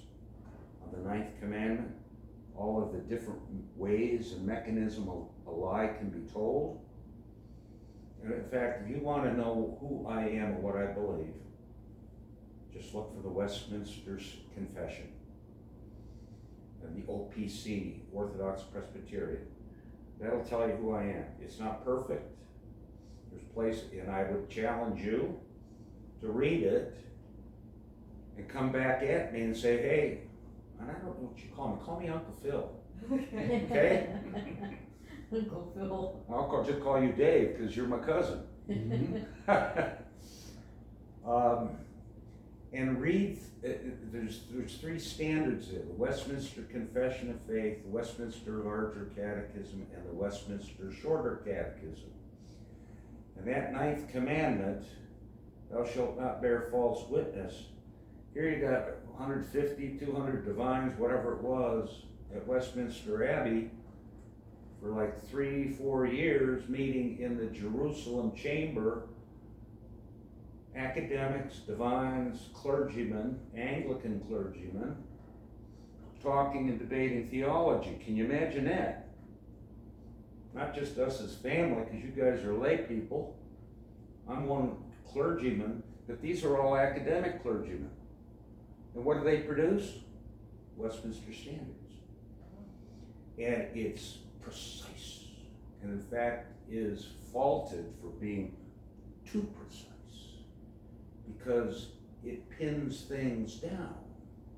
It would appeal to your scientific instincts. It's a human document, it's not infallible. And you could challenge me, Uncle Phil, what about this, what about that? You write me anytime you want. This is fantastic. I may not have all the answers, but I have book recommendations and ideas. And I've got a license plate on front of my car, custom made. And I've got the 1662 Book of Common Prayer from Cranmer. It's not perfect, I've told you about some of my concerns. But I use it every day without the Romanistic germs. That's another story. You got a lot of questions, I got maybe it's a lot of suggestions. On the right, I've got a picture of the Westminster Confession of Faith. And I showed my son, David, I said, you wanna know how I pray? Right there. You wanna know what I believe? Right there. And I showed Mark, my brother, that too. Because Dad told me, like I've told you, when I went to Westminster, Dad said, do not turn from the Westminster Standards. He said that to me as a Baptist minister. And it's a Presbyterian document written by Episcopal divines. And they debated Episcopacy government versus Presbyterian government. And there were conflicts in that big group of theologians. Some favoring, some not favoring. Yeah. But they came to a consensus, and the Trinity is in there. Lovely chapter on that would be chapter 2, on who God is. Oh, I don't think it can be improved. And they fault us for being precisionists. My objection is, like I said to your grandparents, I want my car mechanic to be precise. And I want my doctor or surgeon or dentist to be precise. You know, my doctor is working with me on methylphenidate, like the hyperactivity drug, and we're working on the dosage level. 10 milligrams in the day or 20 milligrams. And so we're experimenting, and it really is helping, because I've got some kind of wiring issue with ADHD, even at my age. And the doctor said, oh yeah, that's something you have lifelong. So I ran out of it before I came here. It'll be there when I get back at David's, but yeah, that's precise. But the Anglicans today, even the conservative ones, forget the liberals. They're zeros. I call them zero churchmen, because they have no confession of faith. Some, like the bishop of Philadelphia, was a pluriformist. There were all different kinds of religions in his. And I had a professor who was in that diocese. He was a real first-rate, world-class Anglican scholar.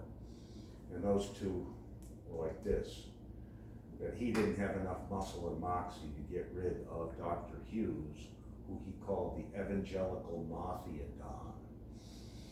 He couldn't outdeal with it. He was just a well-trained man, which is what we need. We need surgeons and all kinds of doctors who know their fields, and we rely on them. And I have a saying, ego sum ignoramus et ignorabo. I am an ignorant man, and I'm always going to be ignorant. I may be good in parts of my field, but I don't know biology, or electricity and radios and transistors. I know nothing. So I was get off my high horse here. You know what I mean? I'm an ignorant man, and I'm always going to be ignorant. Well, I probably need to head back to Vale. I promised her dinner. Oh, really? Yeah. Oh. If you can you make sure I get Shannon's email? Yeah. Yeah, or you can give me his email and yeah. And then you, anytime, and you can call me, it's on my email, my phone number, you got questions. I do this with young people who are interested. I talk on the phone, like my nephew, Jonathan, I talk to him for an hour on Saturdays. He's a seminary student. We talk about books and what he's studying and da-da-da-da-da. I walked through seminary with another young man that I helped get ordained last year. Walked through 3 years with him, helping him along, and then there's another one. Yeah, Andy walked through the 3-year MDiv program and then his 3-year PhD program. I'm real close with him. Helped steer him here and there, and now he's a walking theological encyclopedia. And he has a photographic mind. Oh, that's Oh, nice. man. That we don't have. You know, yeah. But at least, you know, there are men out there doing protective, immunological work, if you put it that way. Reparative work that kind of applies to your field. Yeah, and I just find that stuff very interesting. Papa knows I've been reading a lot of books, and I like to get a little bit deeper than what's taught at church. Absolutely. You know, I feel like some churches are very, very surface level, and I want to know the history. I want to understand the culture of, you know, the Bible stories and things. I want to know more and be able to relate it more and understand it. So That's keep asking, keep looking. and luckily I got Papa just 2 minutes down the road, so Yeah. I write all my questions on my phone or in a book, and then I come over here and we just talk about them, and then we usually end up with, you know. You have your service downstairs then. Yeah. Oh, you're rich. I got all the futures figured out. There's only about one or two questions we Yeah. can't figure out, but. Which are the ones you can't figure out? Predestination? Trinity? Was creation a result of Satan's rebellion or the cause of Satan's rebellion? Yeah. Did Satan rebel before the Garden of Eden? Why did Yes. God put people on the earth as a result of Satan's rebellion? Or did he rebel because of jealousy or because God had this plan of creation and then he rebelled? Gotta think that one over, huh? Not that it's critical, but it's just, we start talking and we're like, but wait, no, if it's this way, then that wouldn't make sense for this, but if it's that way, it would make, What came first, the chicken or the egg?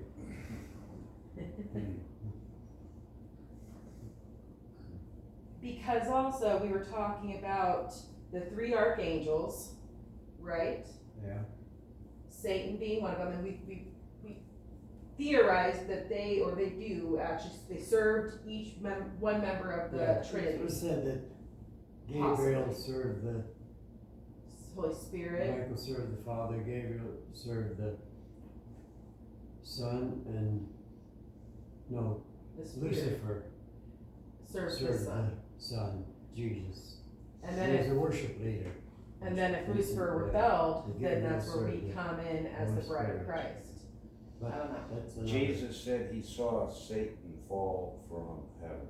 Yeah. That would be, the question on Jesus and part of the Trinity issue is his pre-existence. Right. And his Satan had to- operation in the Old Testament. This had to happen before creation. Yeah. Satan's fall. That's why I have a feeling that God put people on earth to replace Satan as for worship. And his army of angels that were lost, right? I mean, a third of the angels. Because Satan was in charge of the worship in heaven, the worship leader. That's why music. But it is interesting that the creation is specific. We were created as a church to be the bride of Christ, right? It's not to be the bride of the Holy Spirit, to be the bride of Christ, which is interesting, right? And it all revolves around Jesus. Jesus made the sacrifice for us and all this stuff. So, is that all because of a loss of Satan and those angels? You know what I mean? Like, why? The secret things belong unto God, and the written things are for us. We want Exactly. There's a lot of secret things. Yeah, we'll see the secret. And again, a lot of this is not. We will not know in this lifetime, and they're not necessarily. And even our future tomorrow's uncertain. Well, it's certain, but We're talking 50 billion years, let's say, that God existed before time. And then all of a sudden we come to this point that Satan rebelled and God created humanity. So, where one day is 1,000 years. yeah, there was no such thing as I time. very much And like to your him, all of pants. human history is a I nanosecond. said, I don't know what. In his you mind. know, I didn't know we were getting You know? pictures. Yeah. Did you see So his, anyway. I did when I came in. Well, we should have a hymn book here and sing a song, a hymn. yeah, right. Hymn of praise and I thanksgiving. wore such bright clothes. I think it's wonderful. It's very summery. Oh no, those cousins or family back in your country there, your state. Back down to earth. Yeah, All right. Well, Jesus is really present to us. And I say that because of the discussions on the Lord's Supper. He's as present to us now as he is when we do the Lord's Supper. Yeah, I remember the old days in church communion service. Are we gonna make dinner? Some- Once Yeah. a month, I haven't and it was had, yeah. special, you knew that something was happening. And nowadays, just flipping the So I'll page, get get you it out of the to way. do Yeah, the- do salmon. The salmon. Yeah, there's a reason why the Bible says How was your trip? take it was communion good. seriously. Good. We Yeah. did some Examine biking and yourself. hiking, Take it and unworthily. Yeah. Ure is really cute. I'm talking to Mom. I don't know if there's like a long weekend in August or love that September, picture maybe that Ruth- you and Yeah, mom that's a can nice make a picture weekend of trip the- out there. That's beautiful. And And you, you drive did you like get on a a Friday, picture it of the? takes Oh, I about certainly 6 hours to get to did. Ray. Yes. Okay. You know, stay 2 nights. He has and kind come of a back or rugged something. look to Three of us it. might be Ray gone. is on the other side, like Grand Yeah, Junction, he's a but farmer. south of the. Yeah, so south. you basically go to Glenwood, You and think then you they come were down using through it? Carbondale, Went and to that that where farm. 133 is That was beautiful. primitive, 'cause in there is right- I Very think pretty, you read there's a the lot of first page wineries of out the there, white and set under that orchards and farm stuff in like that. And Wellington. it was, They it had a didn't cute get that town, far. a couple cute Yeah. restaurants and stuff, I mean, there's that not was- much that to was do. Early So I think pioneering like history. 2 nights is honestly all you A wood really need to stove. do there. You It's a did quick your little laundry hike in the and middle of stuff, winter but time, and you it's hung cute, and all it's of your a different area that I long hadn't johns and explored.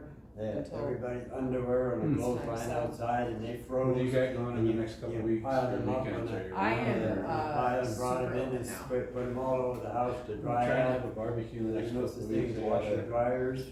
a buddy who's going through some Kind of marital stuff, tie.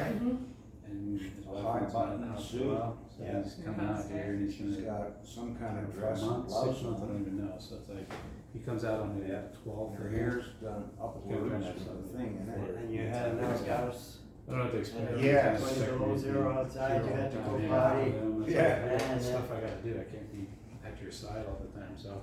I Why? got, He's driving his now he's vehicle. doing, he's Yeah. doing like a And then in two therapy times, program they in take them Utah, out to the like, help him front. Do some things. and she was pour doing it when I out. was driving out, but, yeah, hopefully golf. They were called stinking puddles. He's right down the street from me, but, Based on how involved you have to be. Yeah. like,